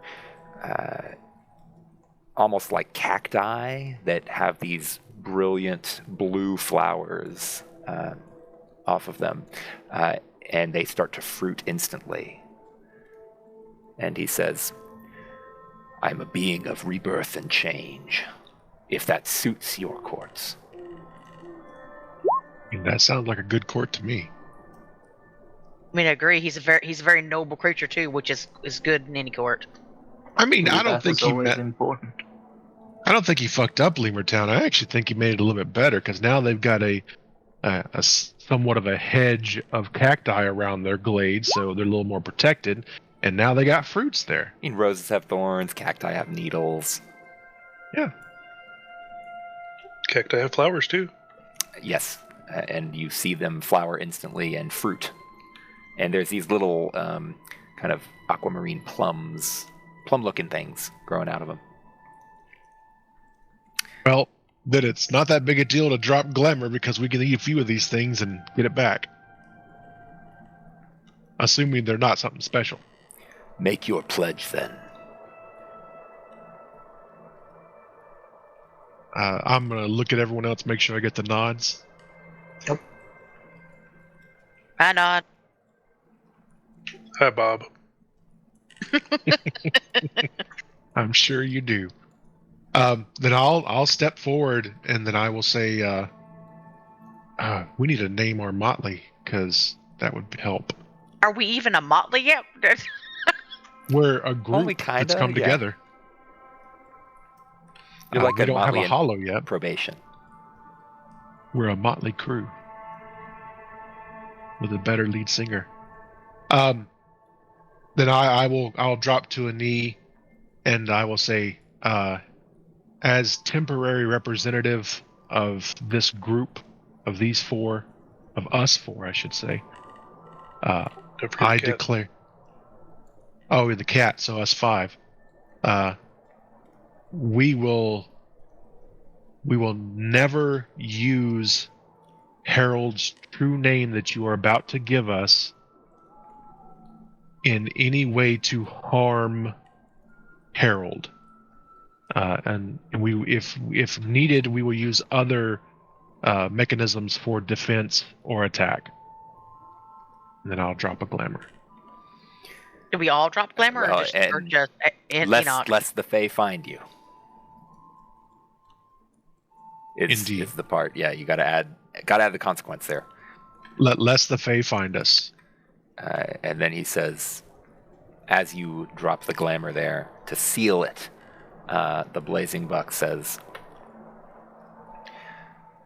his last name is Prentice. He is Harold Prentice, and his son, Daniel Prentice.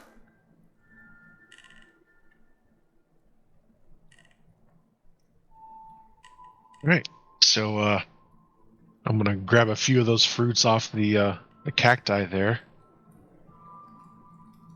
I believe 7 is the number we can hold. Yeah, there's like, we'll say there's 6 of them that look edible right now. Okay. Look ripe. I'll pass 4 of them out to the group, and then I will eat 2 of them. All right. Damn, you brave. Yeah, you're brave. You. He's an ogre. Let's play our trope. Sorry, let's. Yeah, you eat one, and it's like your perception is way off. In that, when you see everything around you, the living things are almost like this blurry kind of purple with a background that's kind of almost grayscale. And you can see the kind of the amount of weird in each object because it's slightly color-coded. But mechanically, you feel like this would help you with ranged attacks, and that firearms would be made at +2 for a scene after eating this, because you can almost get like an infrared vision. And I am the one with firearms. Nice. I think Avery might have firearms. I have 1. A firearms. A firearm. I have 3. Do I gain any glamour back? Yes, 1 for each fruit you eat. I'm just going to take 1 for right now because I'm going to save this shit because this is important. As we're moving towards any arch or door that we can foreseeably use. The buck stomps again, and some of the cacti form into an arch.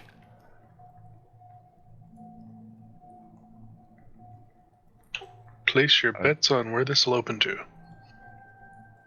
And just to remind you, there were only 6 of them that we saw that looked to be usable, and I passed out 1 to each of you, so that leaves 3 left, and I ate 1 of them. So there's 2 left on me, and then 1 on each of you guys.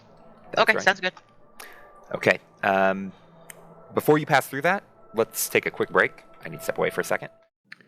Instead of listening to our break, why not listen to a little bit of lore about one of the keepers of our player characters? Madison's keeper was Elilan, the Oathsworn Gamekeeper. Elilan was a general under Oberon, so a really powerful true Fae in the Summer Court. A Seelie Fae in myth, but of course, all the true Fae are wicked to a certain degree, or at least alien. And this incredible power, however, disappeared from Elilan's life suddenly when Oberon basically decided that he was no longer interested in hunting for a few years. And as a result, Madison was able to finally escape after a durance of something like 60 years, if I remember correctly. So Elilan may have taken this personally. We'll see if we see them again. All right, so do you intend to use another glamour to open a door out of the hedge? I'll open one.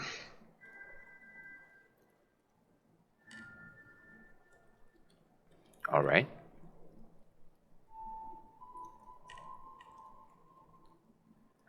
let's see, where do you end up? I like this dead end right here.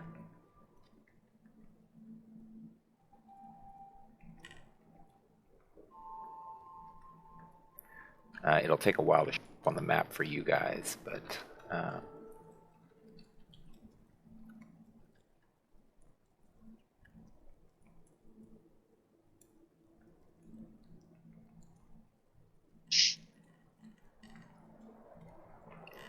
I just added Hedge Lemur Glade. So if you are looking on this north-south road, what is that? Highway 219, you'll see Dave's Farm Supply. Go due west from Dave's Farm Supply, and there's a couple dead ends. The furthest one is where you've wound up. It's on this dirt road.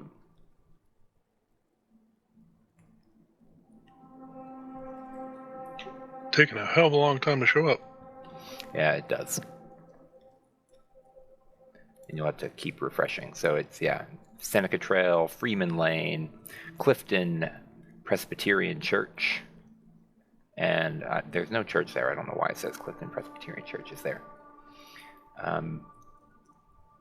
But on the western hills there, you can see a road, and that's where you are. All right. How long of a hike are we talking to get back to some sort of civilization? Well, let me measure it. If you're wanting to go back to Enoch's place, you are 5.25 miles. If you just went straight across farms and stuff. If you actually took roads, it'd be substantially longer. 0.5 is where we're at. Yep. Hedge Lemur Glade. But it shows up as 0.5 for us right okay. now. But Yeah, it'll change in a second. Yep.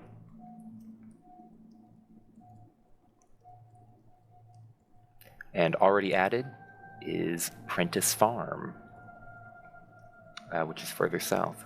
But I guess you'd need to look up where that is, wouldn't you? I mean, if we pop out into the real world, then her cat looks like a Range Rover, right? Yep. I've been meaning to ask, is the cat with you? I generally take him. I don't take him everywhere, mind you. But if we are in the hedge, he would be with me nonstop because he can run around and do whatever he wants in the hedge without me having to spend anything. Right, I assume he'd just come by. I mean, if he wants to come, like I said, keep in mind he is my very much loyal companion. He's pretty much like the I don't know how to say it. Literally, he likes to go everywhere with me. So I mean, if he acts like he wants to, I'll spend the glamour to let him pop over. But if he does, he immediately looks like the car though when he comes over. That's fine. Would you like to do that? I mean, I don't know where we're popping out at, so I'm probably going to wait to see where I come out at and then do it, because I don't want to pop him in the middle of a store or something, because that would be bad. Yes. We're out in the middle of the woods. Yep, you're on a hillside. You can see the road in the ways, or ways down. If it's clear, then I will. All right. He kind of shrugs off the brambles he was around, and he sniffs. Does he speak, by the way? I did not give him Chatterbox because I didn't want you to have to talk for him either. So okay. Well, he sniffs around, and he kind of gets down a little bit so that people can get on his shoulders.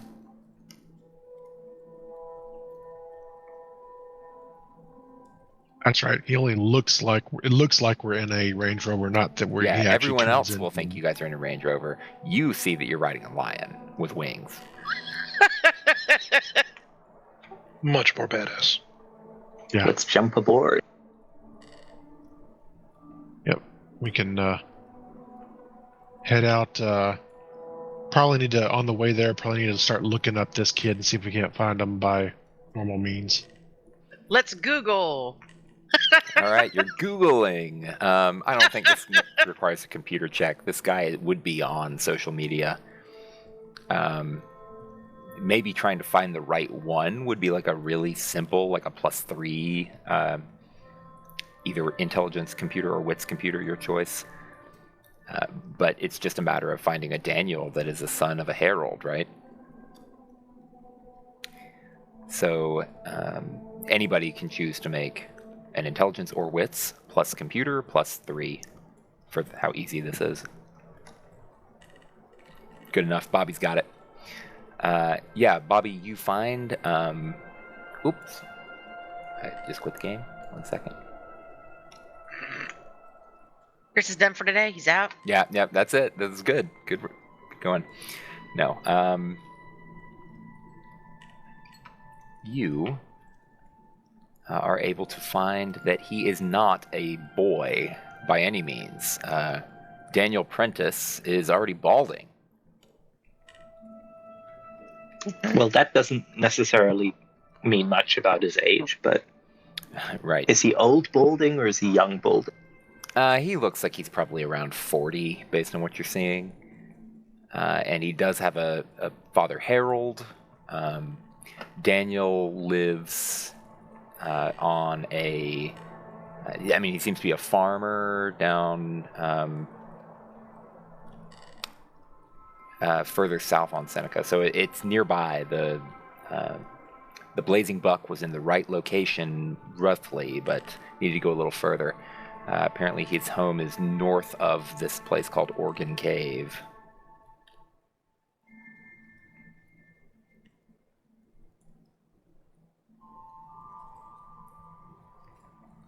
Sounds like a human chop shop. Doesn't it?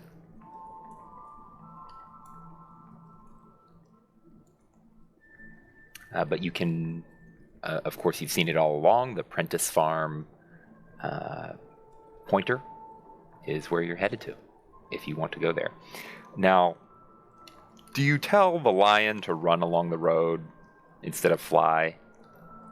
Or are y'all in like a flying Range Rover?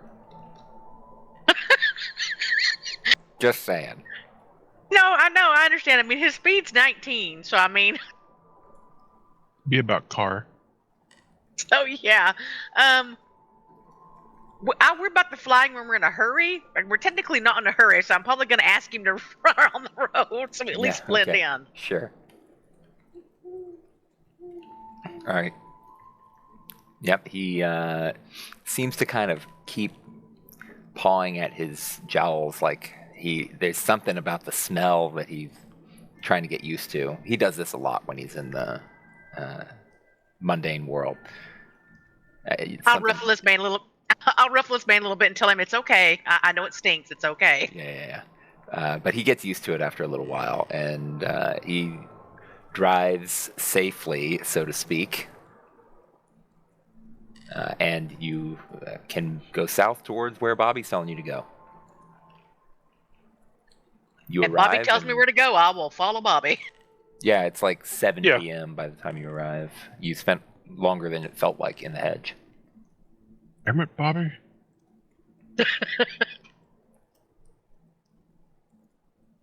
And Gotta kill him with Oh, propane. yeah, of course we all realize that the stag may have been calling this guy a kid, but the stag probably doesn't even recognize the difference in human ages and stuff. So this could have been going on for quite some time, and he just now found out the general area of where this guy lives.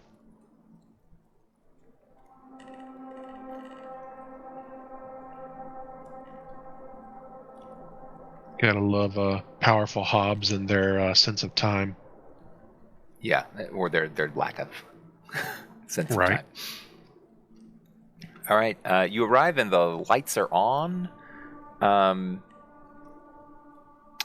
There's a... well... the farm is... it looks like there's nobody out right now, right, for the day. Like they've retired for dinner.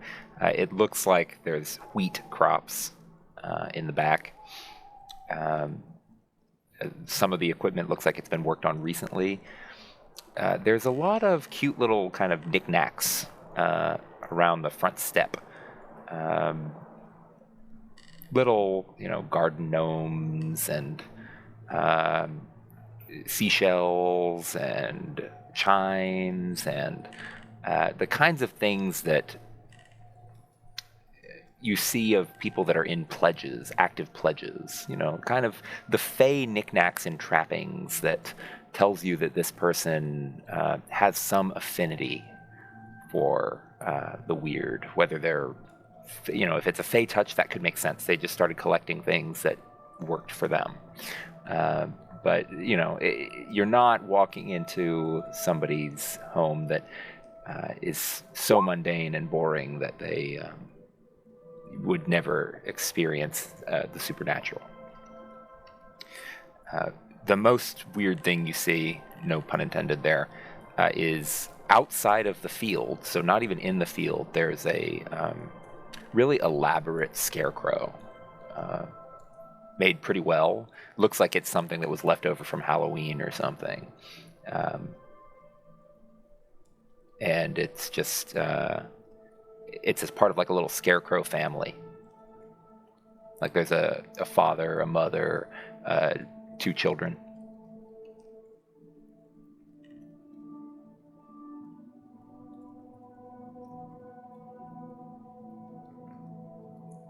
Do you just approach the front door? Well, let's quickly discuss what our plan of attack is here. I mean, killing him? No. Do we just get him alone and be like, hey, so fairies? And once he's fine with that, be like, so we need you to risk your life and your soul so your dad can like get away from true fate? Is that the plan? I think the first thing we do is, since Bobby's the one who did the search on him, do we know if his father's considered around, or is he missing, or seen dead, or? Oh, good point. I guess Bobby would have that information. Bobby, the dad, is alive. Doesn't really have a presence anywhere. It took you a little bit longer, but it wouldn't be like hidden information that the dad seems to be in a nursing home. Okay. So no obituary. No obit. So that would probably be the first hurdle we have to... Well, I guess the fairy thing would be the first hurdle. The second hurdle would be, oh yeah, by the way, that's not your dad. But so we're going to have to address that. From what we see coming in here, there's going to be some kind of affinity, so maybe he knows some things, maybe he doesn't. We'll have to figure out what he knows, and if that's going to help us discuss this whole thing. I'm just curious, is it normal for just Fae to go over and say, hey, Fae exist? Not just to normal everybody, but it's not like there's any... There's no real rule against it so long as you're not bringing trouble to someone else's door. Yeah, and out of character, you would know that kind of being part of someone's fairy tale, being the Fae that makes a pledge with a human, like that's part of what hides you from the true Fae.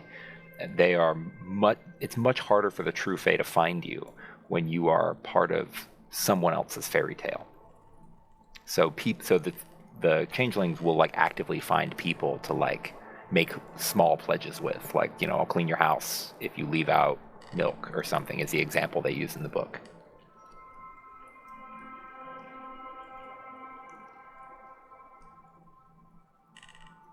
We're making a pledge with this guy to help him find his father and possibly, do our best to protect him. Would be a good thing. Maybe even help us in the long run. But those are things we've got to think about before we just run on in there. I don't like the term try our best to protect him. Well, it's just... I'm not going to sit there and say we will, because if we fail, then, whatever bad thing of the contract comes out, No, I'm arguing in the other direction. I try our best to We will protect try. him means... Yeah, but try our best to protect him means the true Fae shows up and we die. Right? So, guide him to the hedge. He won't die, Yaz. It's going to be much We'll be worse than kidnapped that. forever or whatever. Well, Same and difference. see, I actually disagree with that, because I think that if we said we will protect you, that's when we would be beholden to die for them or to be enslaved for them. Try our best is we'll do everything up to and not including that. You would know out of character that a common way to phrase this is we will do what is in our power to protect you, or if it is within our power, we will protect you. Yeah. That sounds less aggressive and committed. Okay. We can agree on that.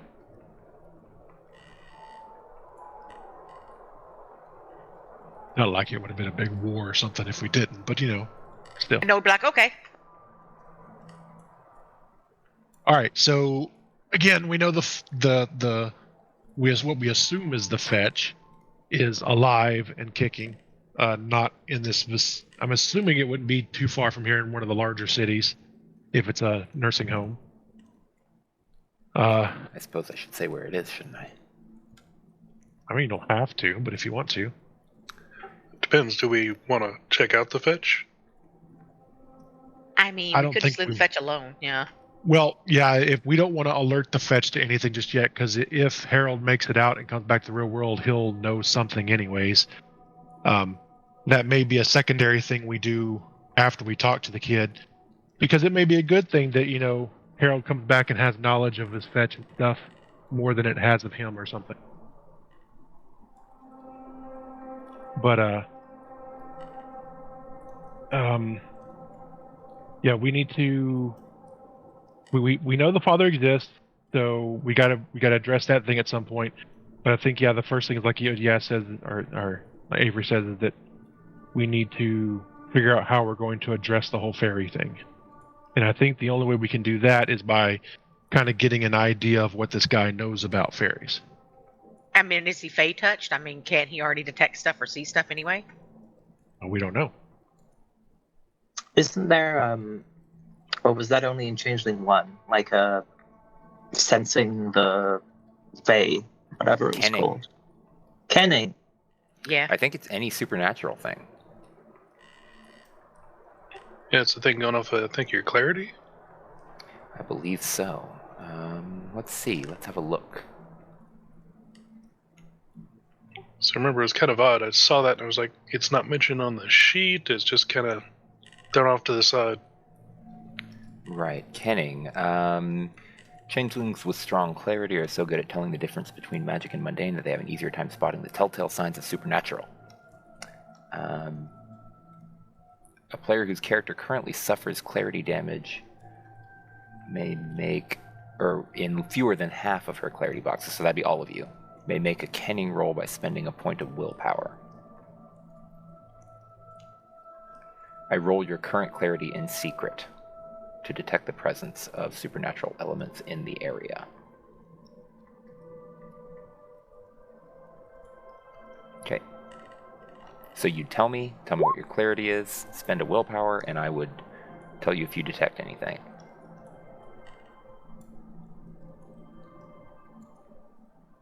Well, one would hope that one of us has like clarity of a 6, because I think mine's 5.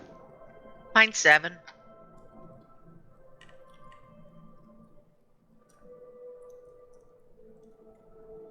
Anybody else? Mine is 5. All right, then it looks like old cat lady here is going to have to roll it. All right, Or then it's have spend it. a point of willpower, and then let me roll. You said it's 6? 7. 7? Who said? So That's what, I the got sheet, 7. that's what the sheet says. your resolve composure is 7? My composure's a 4, my resolve's a 2. It's a 6, not a 7. So why did it say 7 on there then? Just counting? My clarity is 5, even though my resolve composure is 4. Is it +1? Maybe it's +1. Yeah, clarity. You get 1 automatically or something? I don't have a clue. Hold on, because like I said, I just took it off Well, the sheet. he's This says looking it a up. Just give changeling's us- clarity track has boxes equal to her wits plus composure. Oh, wit's composure. Wits. Oh, it's Now that wits would be composure. 7, yes. Okay, what did I say it was? Resolve composure? Resolve composure. Yeah. That's Wit's- willpower. That's willpower. Yeah, you're right. You guys are right. What else is new? Yes, Yasmin, it's true. So I spent a point of willpower and then you roll, right? Yeah. And it's 7.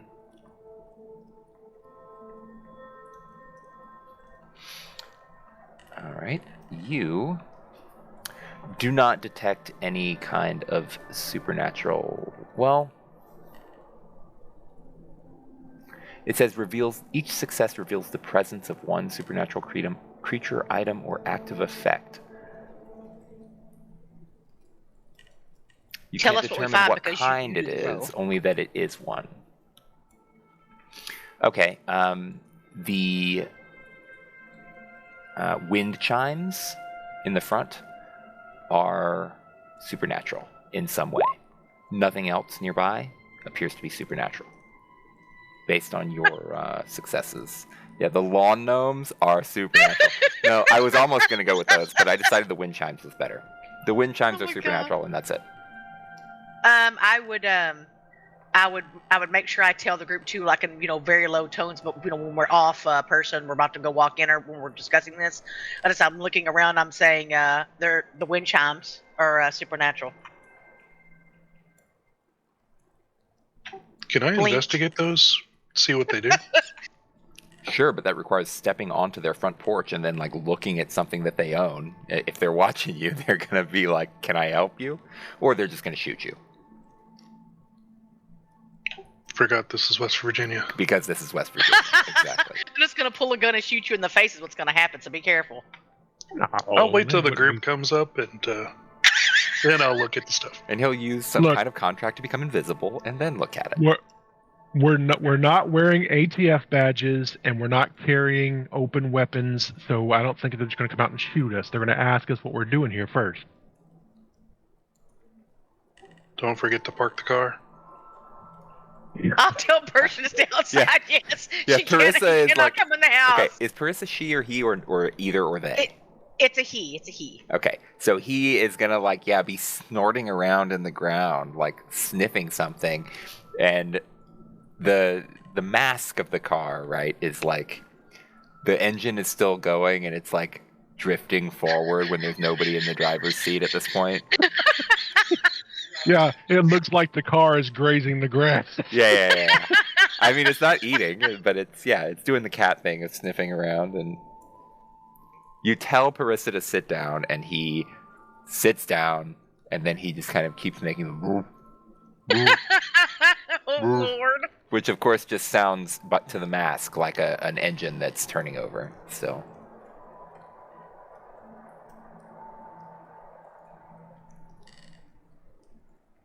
But Parissa does do his best. All right. I suppose that Avery's going to take charge of this since it's a social interaction. I can try. Well, we're right here behind you. And I'm behind the ogre. All right. Amen, brother. Amen. Yeah. I mean, I'll knock on the door and just call out hello. Yeah, you hear a number of locks, and then a woman opens the door and she stares at you with like one eye that looks suspicious about what you're doing, and then she just says, "Daniel!" And she walks I'll off. just smile at her. Yeah. Yeah, and then to the door, Daniel Prentice arrives. He, looks like the pictures you saw. He's got a buzz cut. I'll show you guys a picture here in a bit, but his sheet has some things that he hasn't yet revealed, so I'm not doing it just yet. He's got like a little gray mustache that's very closely trimmed. Laugh lines, smile lines. It looks like he's, not too upset with anything, and he's just like, "Well, you are, your friend is big. How can I help you?" Good. And he steps out and he like pulls the door closed. We're not on the Oh, steps good. of the porch yet. We yet? Did we already go past the Avery wind is at chime? least. Yeah, Okay. went past the wind chime. I don't know if Enoch did.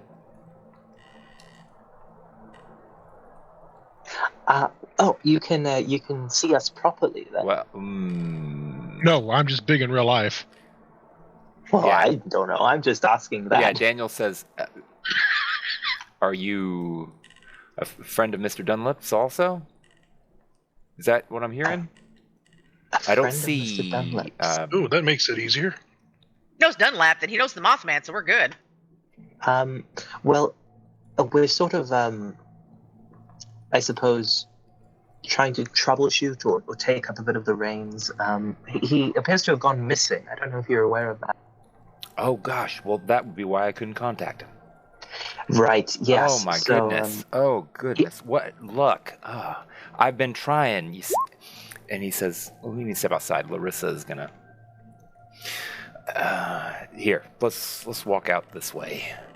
And he Sure, walks out yeah. by your truck.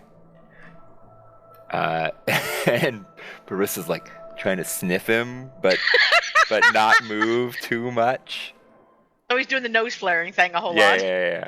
yeah. And Daniel says, listen, I'm so glad I was able to get in touch with some of y'all. I had heard in dreaming one night that Mr. Dunlap had gone missing. Like the rumor made it into my dream, and so I was hoping to find somebody else to. You see, it's about my daddy. My daddy is, he's what I believe Mr. Dunlap called a fetch of good standing. right. And I just wanted to make sure that whoever else took over knew that Daddy was not the enemy. Apparently, that was something that caused a lot of trouble when I was a little boy. Oh, I see. Do you know what a fetch is? Yes, but you got to understand, he's the only daddy I ever knew. The Right. other one, his twin, left when I was about 1 year old. Right, okay. See, it's a bit of a coincidence. Of course, fetch in good standing. He doesn't cause any problems. We don't have any reason to go bothering him. No problem. Don't worry about that. But are you familiar with the hedge, the concept of the hedge? Vaguely. It's where all the dreams are, yeah? Right, yes. It's Right. sort of this between place. Yes, well, go ahead. Right, so there's this big old stompy, fiery deer, buck, who, well, is basically trying to free your, I suppose, non-fetch father, however you'd like to put it. Biological father, sure. Right, yes.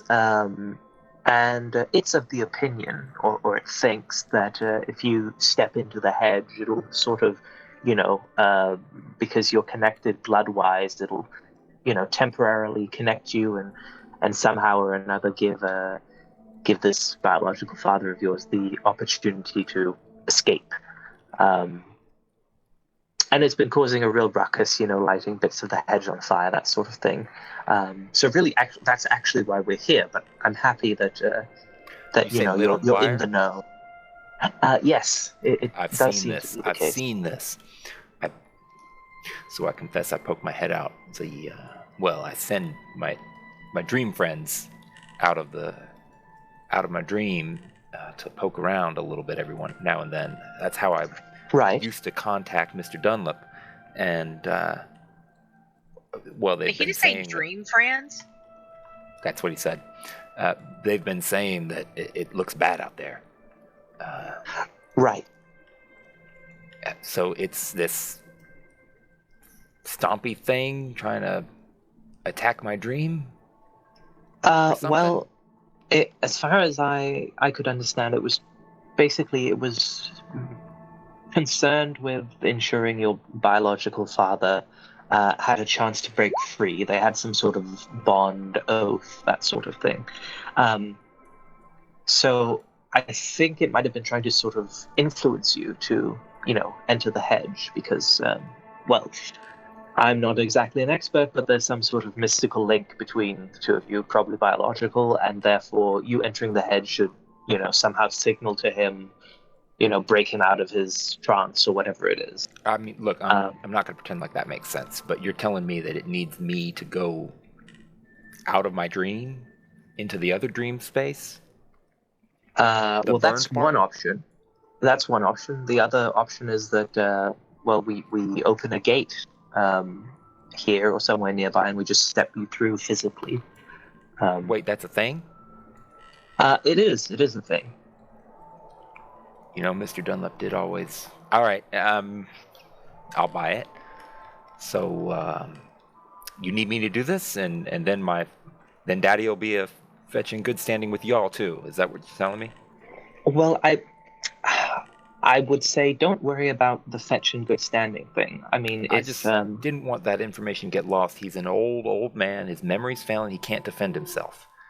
Right. Well, don't worry about that. I mean, you vouch for him. You say that. I mean, you've talked with Mr. Dunlap. So don't. That is already done. Don't worry about that. This is more sort of, I suppose, a favor or an ask, or something you can do for us if you'd be willing to. I mean, it shouldn't be too dangerous, but never say never. I think the idea is you just step briefly inside, maybe for an hour maximum, I would think, and then we'd get you out of there. You walk right out again, and hopefully that would be it. Hopefully. But he says, well, listen, with due respect, miss, I would love to help you with this, but I have been warned by Daddy and Mr. Dunlap that creatures of Faerie and hunters of Faerie, they can be wily, and is there any way we can promise that you don't think I'll come to harm, at least, so that I know that that's true? Sure. I mean, I could swear a pledge that I think it is, and I'll turn to the rest of the group, unlikely that you would come to harm. I'll look over at the rest of them, nod, yeah. That we'll do what's in our power to ensure you don't. I'll kind of step. We just need you in there for a few moments. There is possibilities of danger. Like the lady here said, we will pledge to you that we will do whatever is within our power to keep you safe. And that's not a light thing. We are pretty decent. Safe and free isn't important. Free as always. Yeah, free is our biggest thing, yeah. Now, you may have some side effects. I just want to be open and honest with you. A human like yourself, even somewhat trained, moving into the hedge, it will affect you in time. May be a good thing, may be a weird thing. But they're usually, anytime a human touches the hedge, there are some changes. So I need you to be aware of that. I want you to make sure that you have all the information you need before you agree to this. Also, the hedge works a little weird on time, so we may only be in there for 5 minutes on what we know, but we may be gone a few hours. So you probably want to let your wife, if you decide to go, probably want to let your wife know you're heading out on a trip with us for the evening, and we'll have you back, hopefully by nightfall. Or, well, I guess technically it would be nightfall. Yeah, it's probably already nightfall. Daniel says, well, all right, I actually have something that might be protective. Mr. Dunlap gave me a few items, a few tokens of his protection and of his respect for Daddy, and rewarded me because he could only do so much for a fetch. But it's one of those things where a pledge is honored to the son when it can't be honored to the parent. Anyway, let me go talk to Larissa, tell her I'll be out for a while, and grab one of those things, and maybe a firearm, if that's all right. Indeed. And I've also got, well, Mr. Dunlap said to keep some pokers handy. I might go grab one of them too. That'd be a good thing. He's gonna get strapped with cold iron, motherfuckers. All right, Um, Daniel goes Real off. quick, Chris. Yeah, okay. If he enters the hedge with cold iron, is there a negative thing right off the bat from that? I don't know. I'm gonna rule no. The hedge doesn't affect it, right? Okay. Is he going to be able to see what we actually look like then? Oh yeah, in the hedge you have no mask. Yeah, in the hedge. Oh, Lord. Okay. And the cold iron just ignores everything Fae. So Yeah. he can poke the shit out of you. Right. Well, and I was just thinking because in previous versions, if you had cold iron around you, it would actually affect some contracts and powers around it within a certain area. Yeah, so the contracts cannot affect the iron, but it can still enter the hedge, I think. At least I'm ruling for now that it can. Okay. Yeah, cold iron itself is not banned from the hedge. It's just the Fae contracts for every Fae is against. I didn't think steel was considered cold iron either. So It unless is he not actually steel. has It cold has- iron. That's right. He It's would the have poker.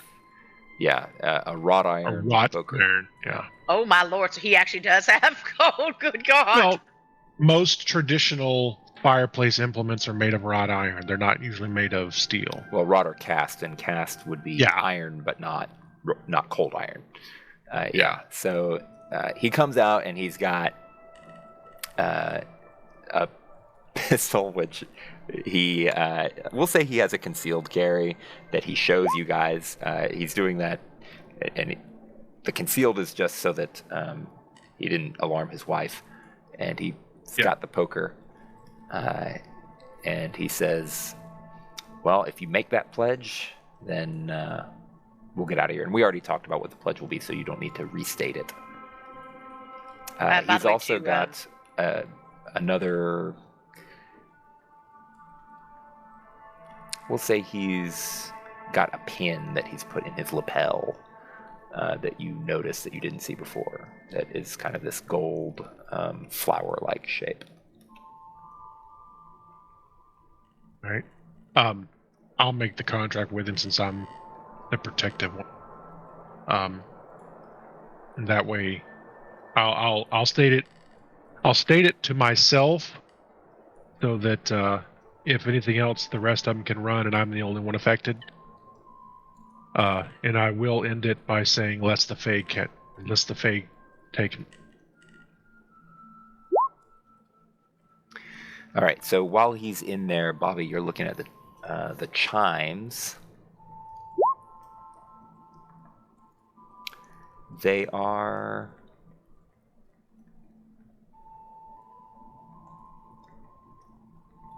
I'm trying to find how you can identify. I mean, basically, I'm just going to say it's a token. Most mystic items should be wits and occult. All right. At least that's how you make them. Yeah, I'm just... Okay, page 224 is tokens, it looks like. Not sample tokens. I don't care about those. I want to see...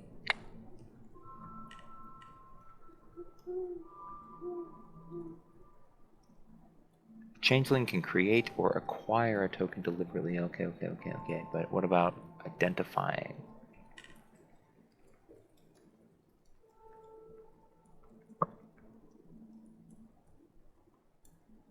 It just says an instant action and 1 glamour point to activate a token. Oh, they have a mask and mean. So then you could immediately, you don't need to roll anything then to just see that it is indeed a token. The wind chimes are the mask, and beneath that, the mean, you can see that there's little shrunken, I guess they're not shrunken, but like little raven heads that seem to be like beating against each other, making song. The raven heads, if you activate it with a point of glamour, then, well, I don't know. Do you want to do that? You know you could with a point of glamour. I'm just kind of curious what they are, considering there's a I'll bunch just of them ask the set up guy in a himself. place. Asking.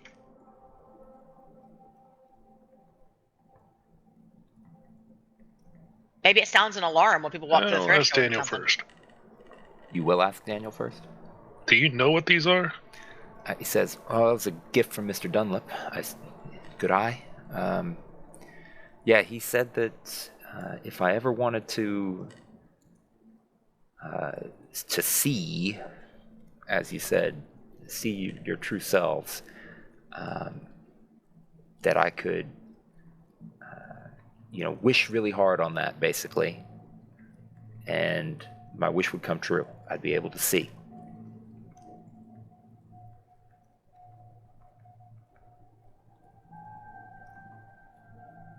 I mean, humans have emotions which are glimmers derived from, so I could see how them trying to focus all of their attention and emotions on the Glamour thing might. and willpower might be able to, yeah. And he says, I just missed all that. sorry. Basically, it lets him see through our masks if he really wishes really hard, aka spends a willpower.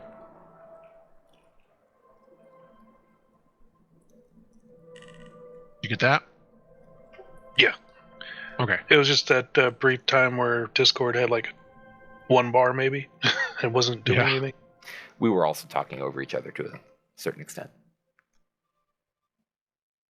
No, believe me, I blame you guys for a lot of stuff, but yeah, you can't take credit for this.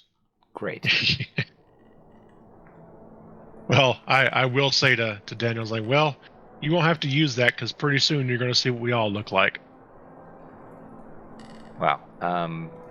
Notably, if we look at the rules on page 223, the last sentence under tokens before Forged in Thorns is contact with iron destroys a token completely. That seems kind of harsh. Anyway. Wow. Isn't it like aggravated or lethal to changelings? Oh, yeah.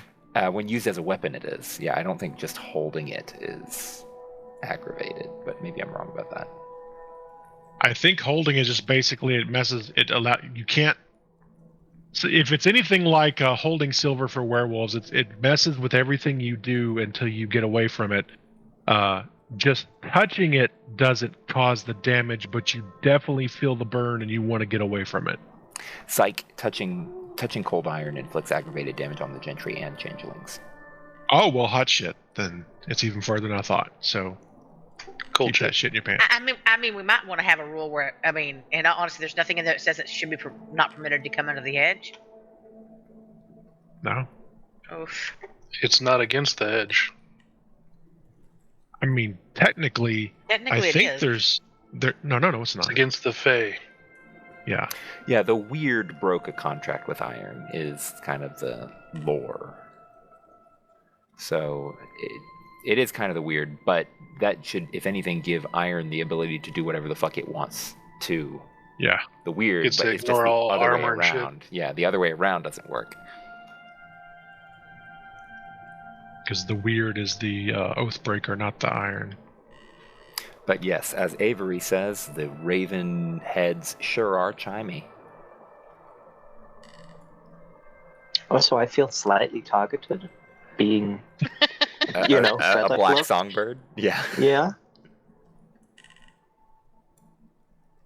We can have a competition between the two, you know?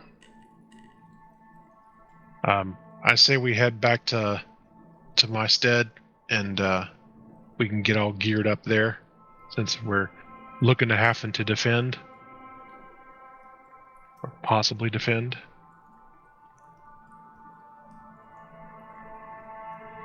All right. On this pledge to him, do I need to drop a glamour? You would. Okay. But he's got the poker, and he's like swinging it into his other hand like a baseball bat that he's ready to use as a weapon. I'll just look at him and go, I'm a back.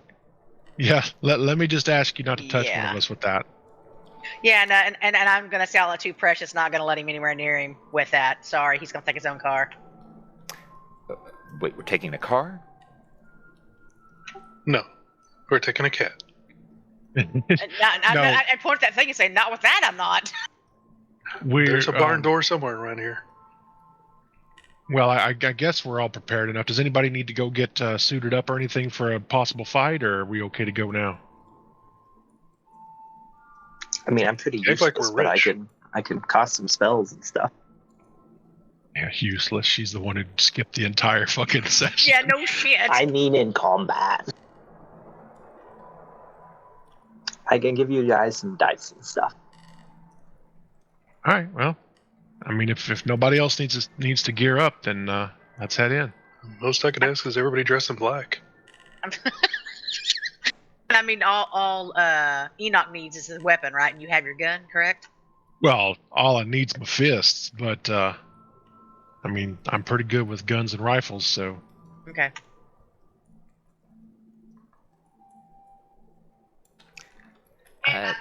At this point, Daniel says, just to be courteous to y'all, my name is Daniel.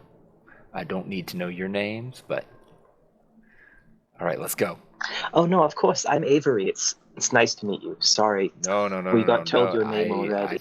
I long ago I stopped asking folks' names at my door. Oh, I see.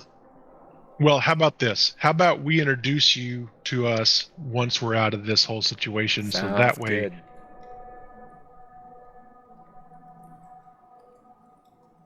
All right. So who's going to open the door for us? I can do it. Okay. I magic open the door. Sure. You have magic open the door. Are you just using his front door to his house?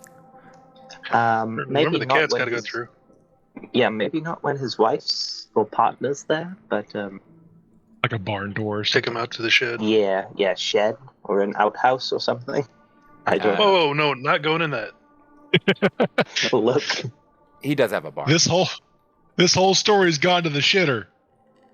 We gotta have the repeated theme of outhouse belonging. Well, we Wow. could do like in Gene says, and we can have the Don't. the poop bombs.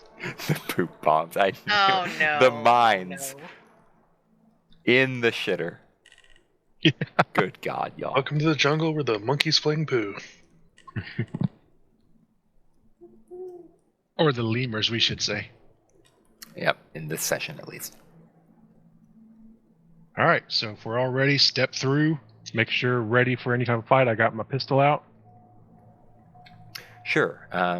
He does have a barn. You open the barn door, and the car suddenly activates and just drives full speed. He has to like jump out of the way.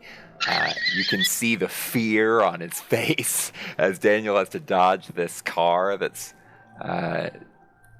suddenly autonomously driving into his barn, but it disappears, and he's like, "Can't wait to figure out what that was." And he charges through as if he's entering the breach, ready to fight something. I'll follow him through to make All right. sure I'm there with him. Yeah. Head I'll on pop right in some through. turkey and then I'll go in. Great.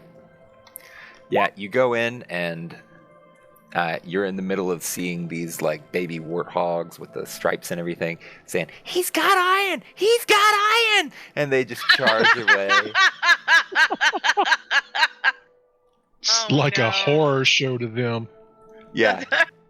Yeah, it's suddenly dangerous. So the baby warthogs with weird accents kind of bolt into the thorns. Around here, the hedge is not really burned, but there doesn't seem to be any other creatures. Unless Mama's around. Oh Lord.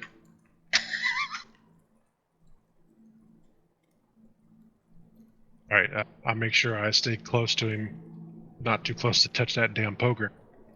But yeah, I let him know that we'll be waiting for someone to get here. Just don't be scared when he shows up, because he's a big flaming elk or moose. Am I supposed to take that? And it's about to say take that literally. Yes. The moose Take does that, come Liberi. up behind, or not the moose. The buck does kind of again erupt almost like a volcanic eruption, kind of splattering lava here and there, and then bursts out of the ground. Daniel freaks out again. This would be a good time. Humans freaking out. It's time to get glamour. But just saying. What do we gotta Sure, roll that for might it? settle him also. That's a Do we well, all want to drain him of willpower? yeah. I don't know if there's a rule about everybody doing it from the same source. I think it's. Oh, I'm right on the page. Harvesting glamour. Let's see.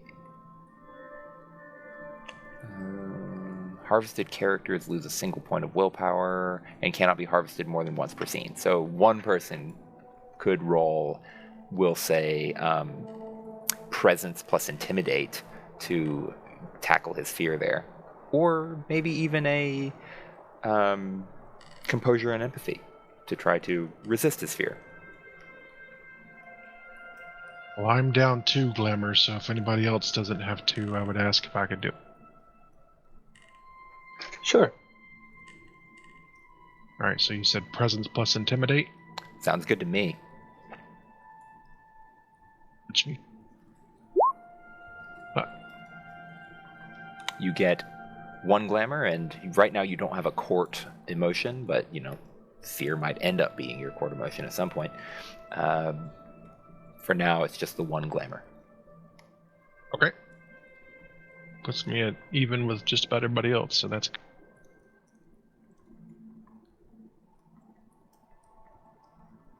And I assume in the process of doing this, I'll touch him on the shoulder, and does draining that from them actually cause them to have a less of that emotion, or? No, not unless you engage in reaping, which is more dramatic. So just harvesting, no, it does not. I will say it's okay. It's okay. He's with us. All right. Oh boy, you are a biggin. They And weren't big and messing ugly, around. yeah. And then oh yeah, he turns to you and he says, "Oh, you are a biggin." Also, he was talking about the buck and looking that way, but then when he turns around and he sees you, he says, "Ah, you too." Oh boy. I'll point back to the other and go, they're a little prettier than we are, but, All right. Well, at least you, miss, look a little bit reassuringly normal. And he's talking about Avery. Well, that's always nice to hear. I aim to be extraordinary, but well, I suppose I see what you mean. A human face, at least. All right, so where's this biological father of mine? well, it's more of a fact you just being here should dictate whether or not he's able to show up. But he may be a while before he's able to come. All we needed was you to be here for a little bit. The buck is starting to become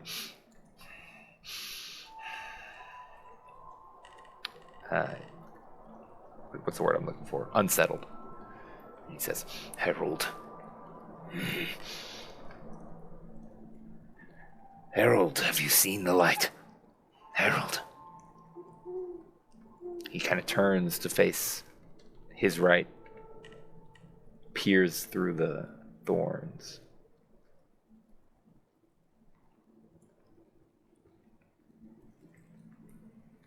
Carissa starts growling. He is not happy.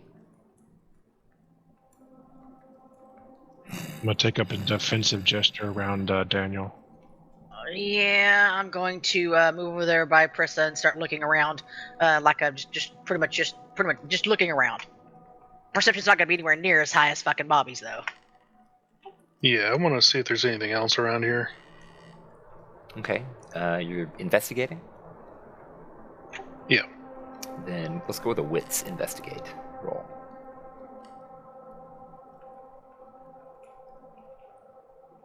Or wits investigation.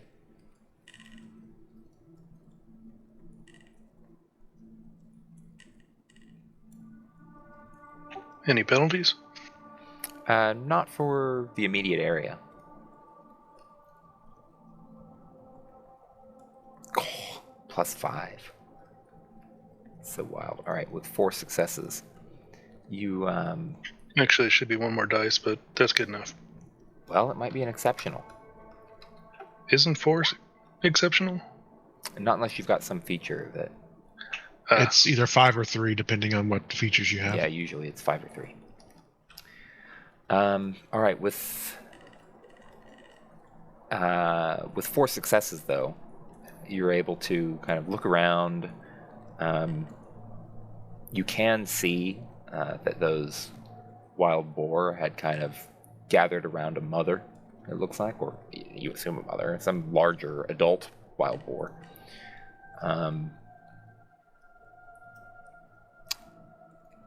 You also, as you're kind of looking around and listening, you hear this high-pitched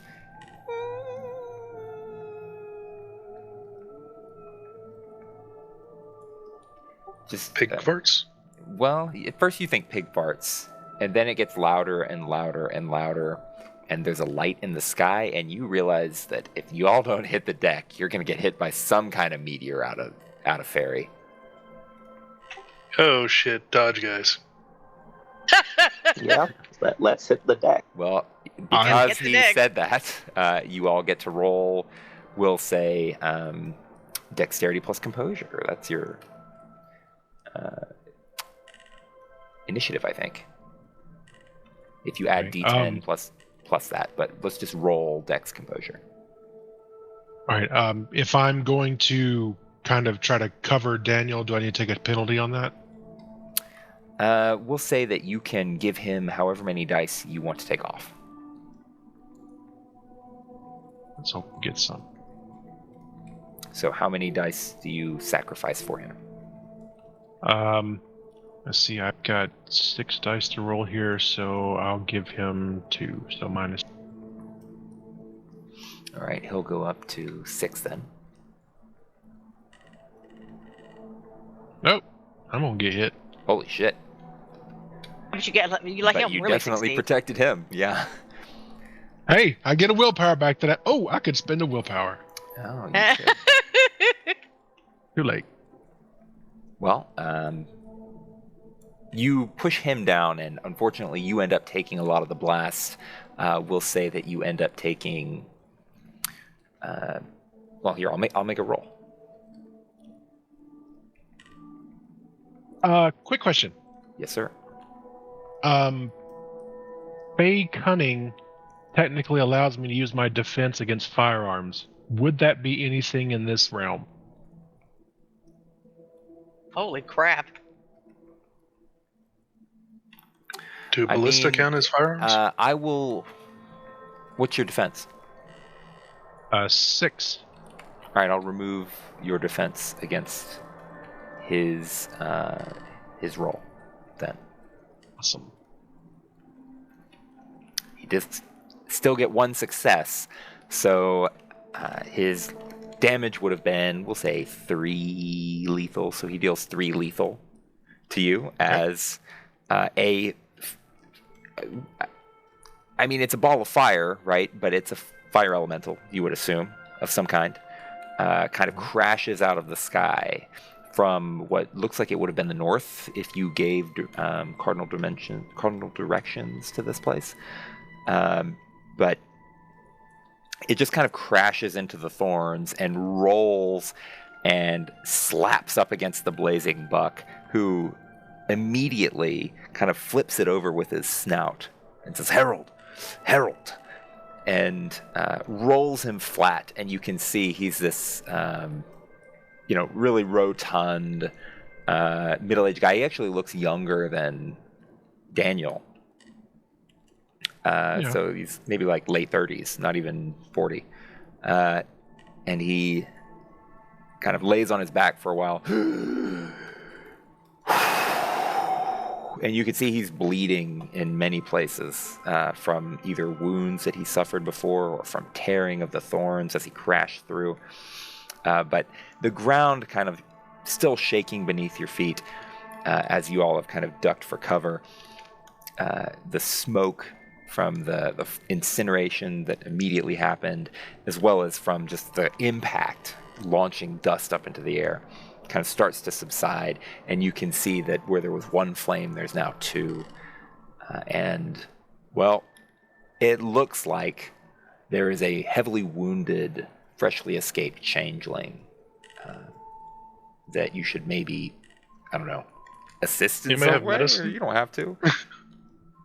But he doesn't seem like he's at death's door so much as he's just definitely not at his pinnacle. Okay, you said that hit from me was 3 lethal or 3 bludgeoning? 3 lethal. 3 lethal.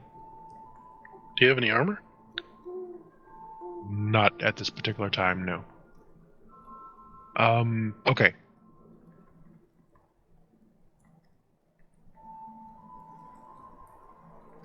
I didn't take... That's alright. I've got shared burden. Actually, first. This one. Ow. Both healing things, so...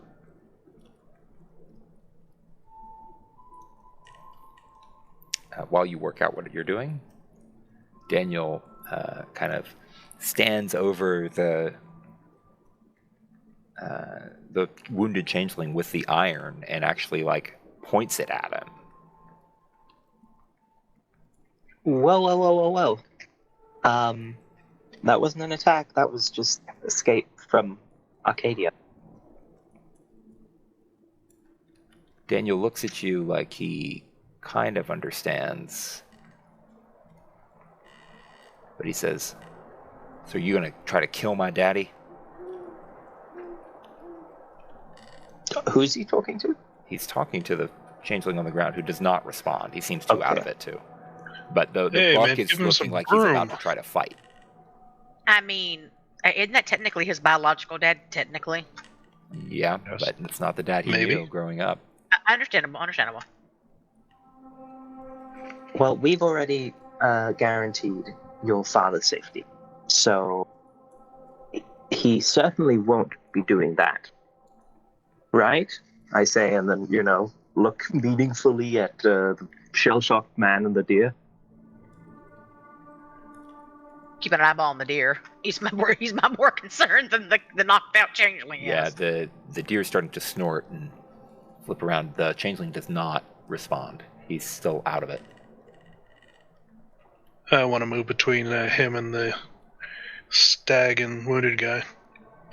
Okay. Daniel says, my daddy's safe, right? You all aren't going to try to replace him like they do with, like I heard they do with fetches. Of course They not. replace fetches? I thought If the fetch is bad enough, they will do that sometimes. Or if the changeling is enough of a dick. Yeah. If either side is bad enough, it may happen. Well, But no, we told you that as far as we were concerned, your father is safe, and we are not, intending to break that at all. But maybe we should. Maybe this is a bit of a tense situation. Maybe we should let you out of here. No reason for you to hang around here anymore than you're comfortable with, and then we'll deal with the situation. Is that all right? Daniel says, all right, but I know y'all's weakness.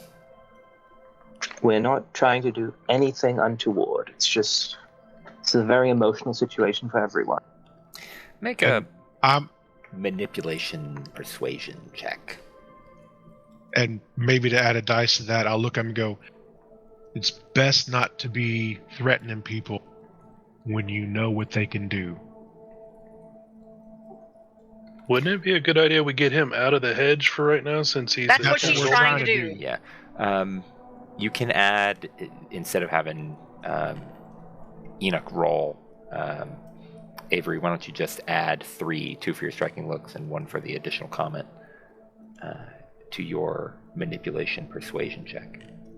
I do have striking looks. I forgot about that. Yep. That's going to beat his roll. Well, I guess I'll roll it just in case.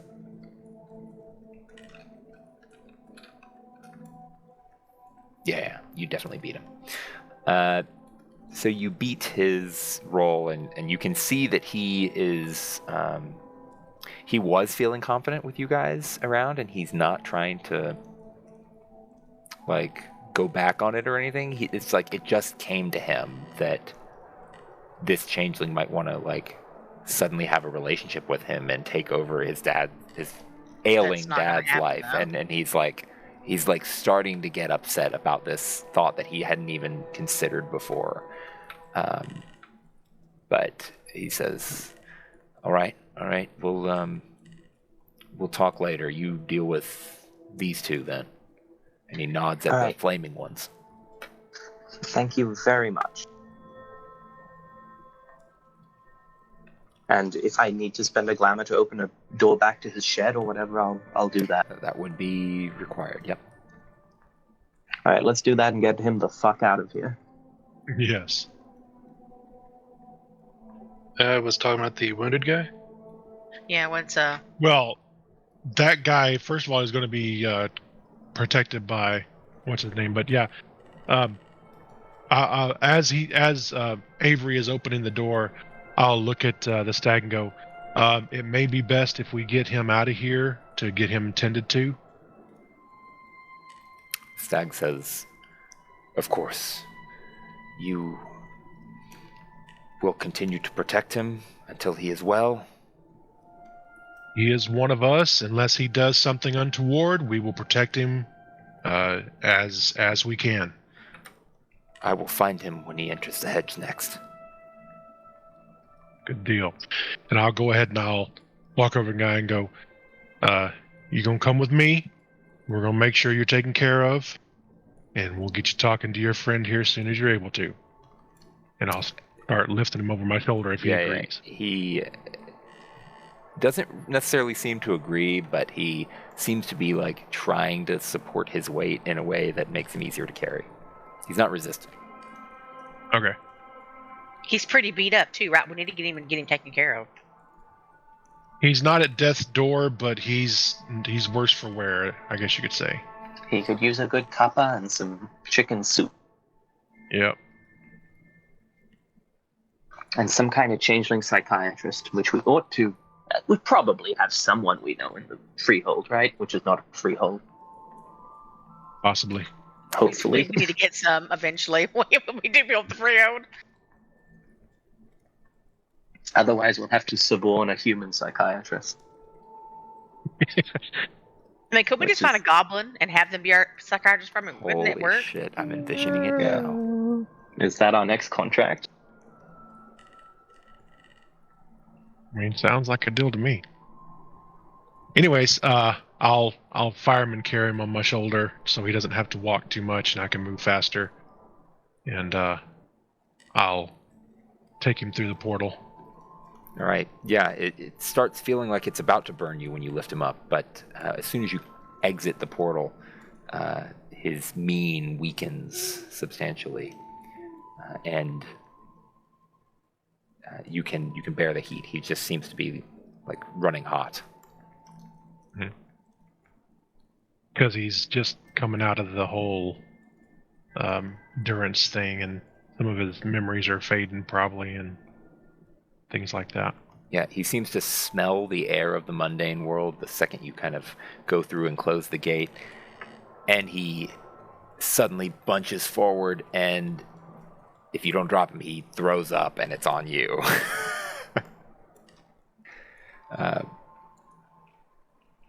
But he says,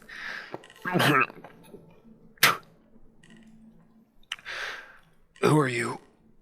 And is this... oh, this is home? Somewhere?" First answer is friends. Second answer is yes. First. I'm assuming we all follow back to the portal, correct? Because there's no reason for us to stay here? Yeah. Okay.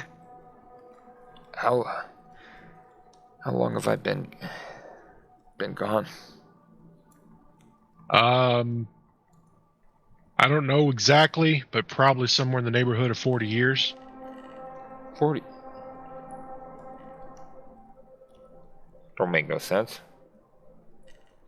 Never does. What are you saying? It's the 2020s? I'll let him know. I He's mean, 'cause grinning, and then he realizes you're not joking.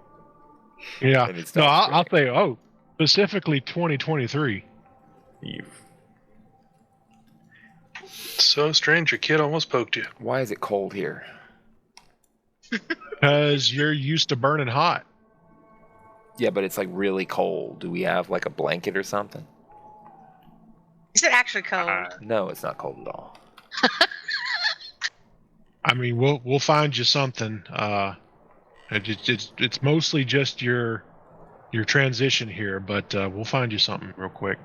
And we're back at the farm, right? Mm-hmm.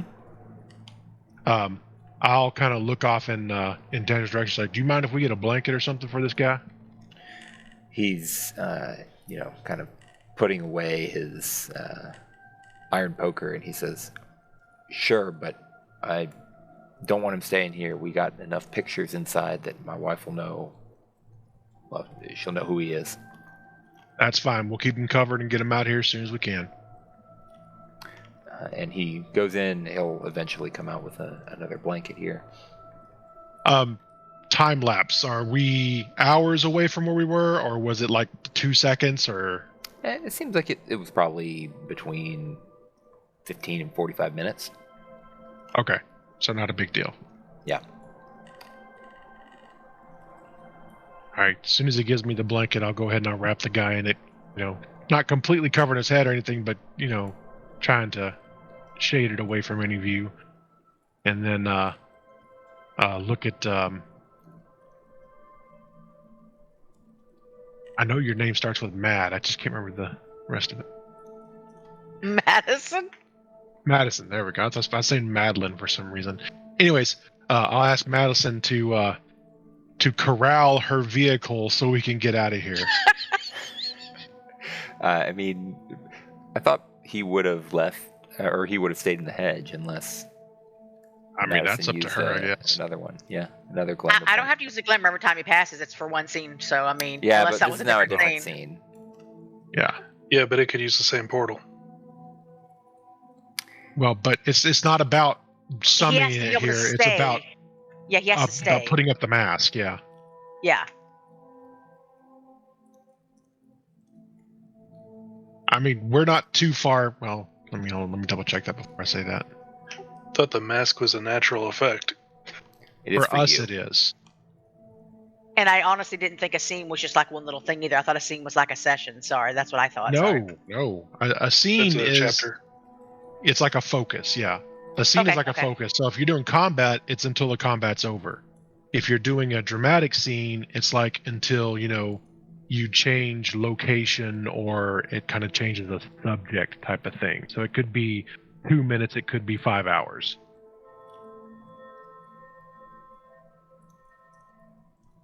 But anyways, either you need to summon that thing here to get us back to my place, or we need to call an Uber or something out in the hills.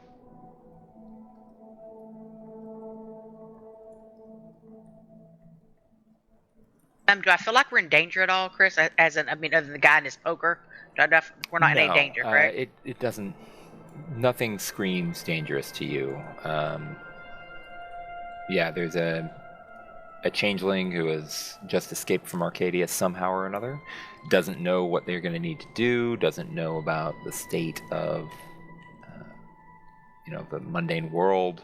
Probably going to need some help adjusting, which would be either a downtime activity, or you could leave him in the care of somebody you trust. We're going to put a call out to other changelings in the area, see one, put him up for a while.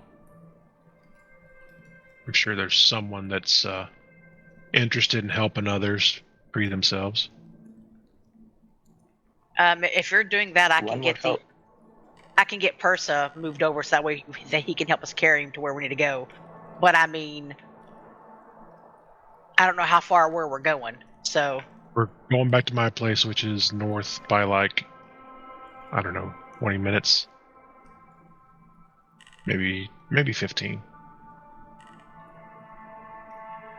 Your place from his? I don't think it's that far. Uh-huh. Oh yeah, it's West Virginia's not that big. Yeah, it's maybe 15 minutes. Yeah.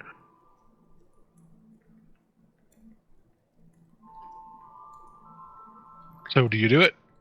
yep, if it helps, I'll do it. Yeah, Okay. and Bobby, just name a former associate of yours that might be able to put up this person.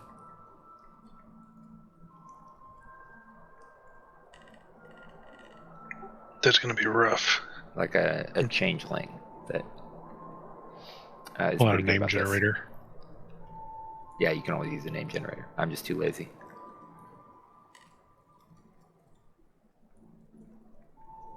Guess Henry? Henry? All right. Well, Henry is what's Henry's seeming up to you?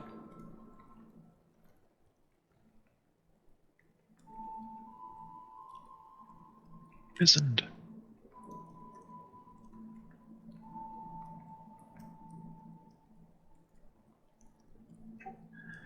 Go with Beast. All right. Henry is a we'll say some kind of shark Hamster. man. Oh, hamster man. All right, that sounds good. I was gonna go with shark man. I like hamster.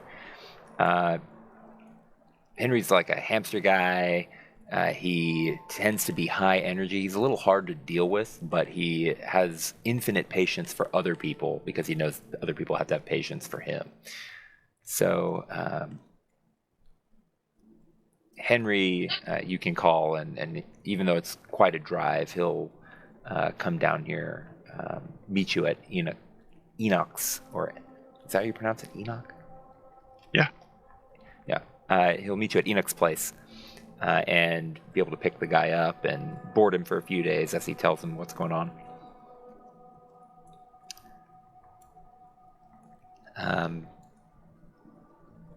You have, fulfilled your pledge to the Egg. buck, and you have worked everything out here. Is there anything else you guys want to do? Or are you wanting to ask him what's going on in his end of Arcadia, or just let him be?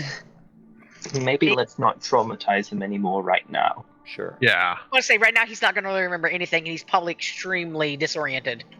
I'm just wondering what but- else you guys want to do with the session time, really. I We mean, can think of stuff. I'd like for us to briefly, just, if nothing else, call the nursing home and check that the guy is there. Yeah. I mean, there's no reason why he wouldn't be, but I don't know, maybe weird shit happens when a human returns to real life. The fetch suddenly feels it or something. Well, they always feel something.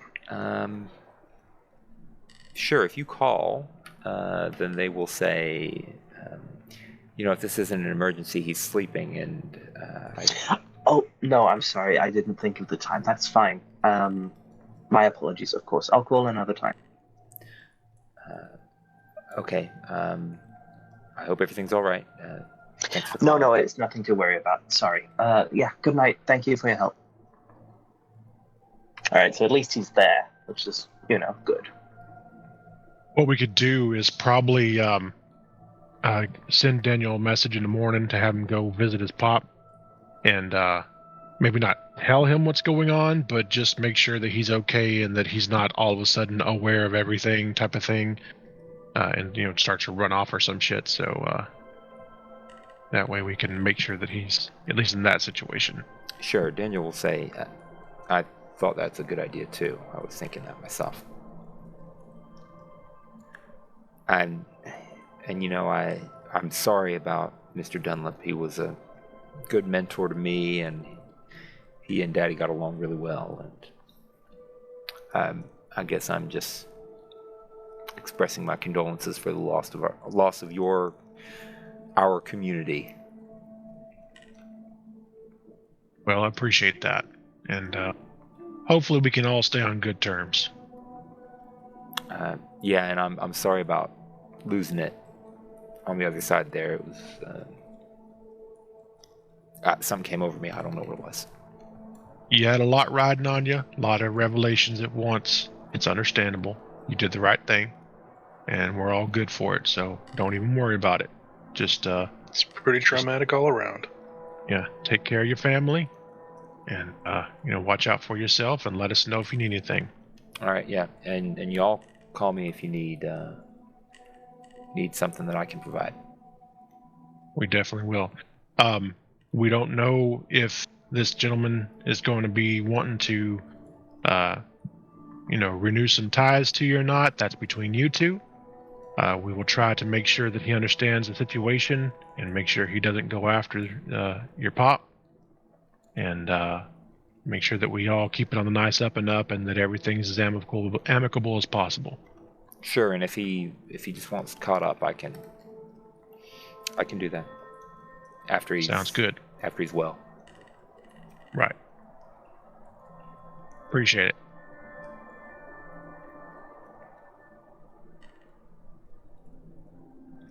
All right, anything else y'all want to do? Since, as I said, we've got kind of extra session time because somebody shortcut through. Well, okay. We need a motley name. We got this guy taken care of. He's in someone's help. I'm assuming that they have some medical knowledge to try to help At him least enough, yeah. heal up.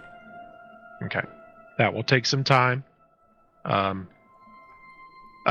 Before we hand him over, can I give him a once over, see if I can't see what kind of damage has been done to him?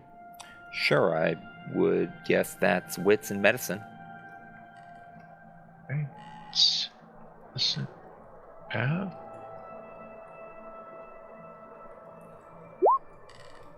I don't see shit.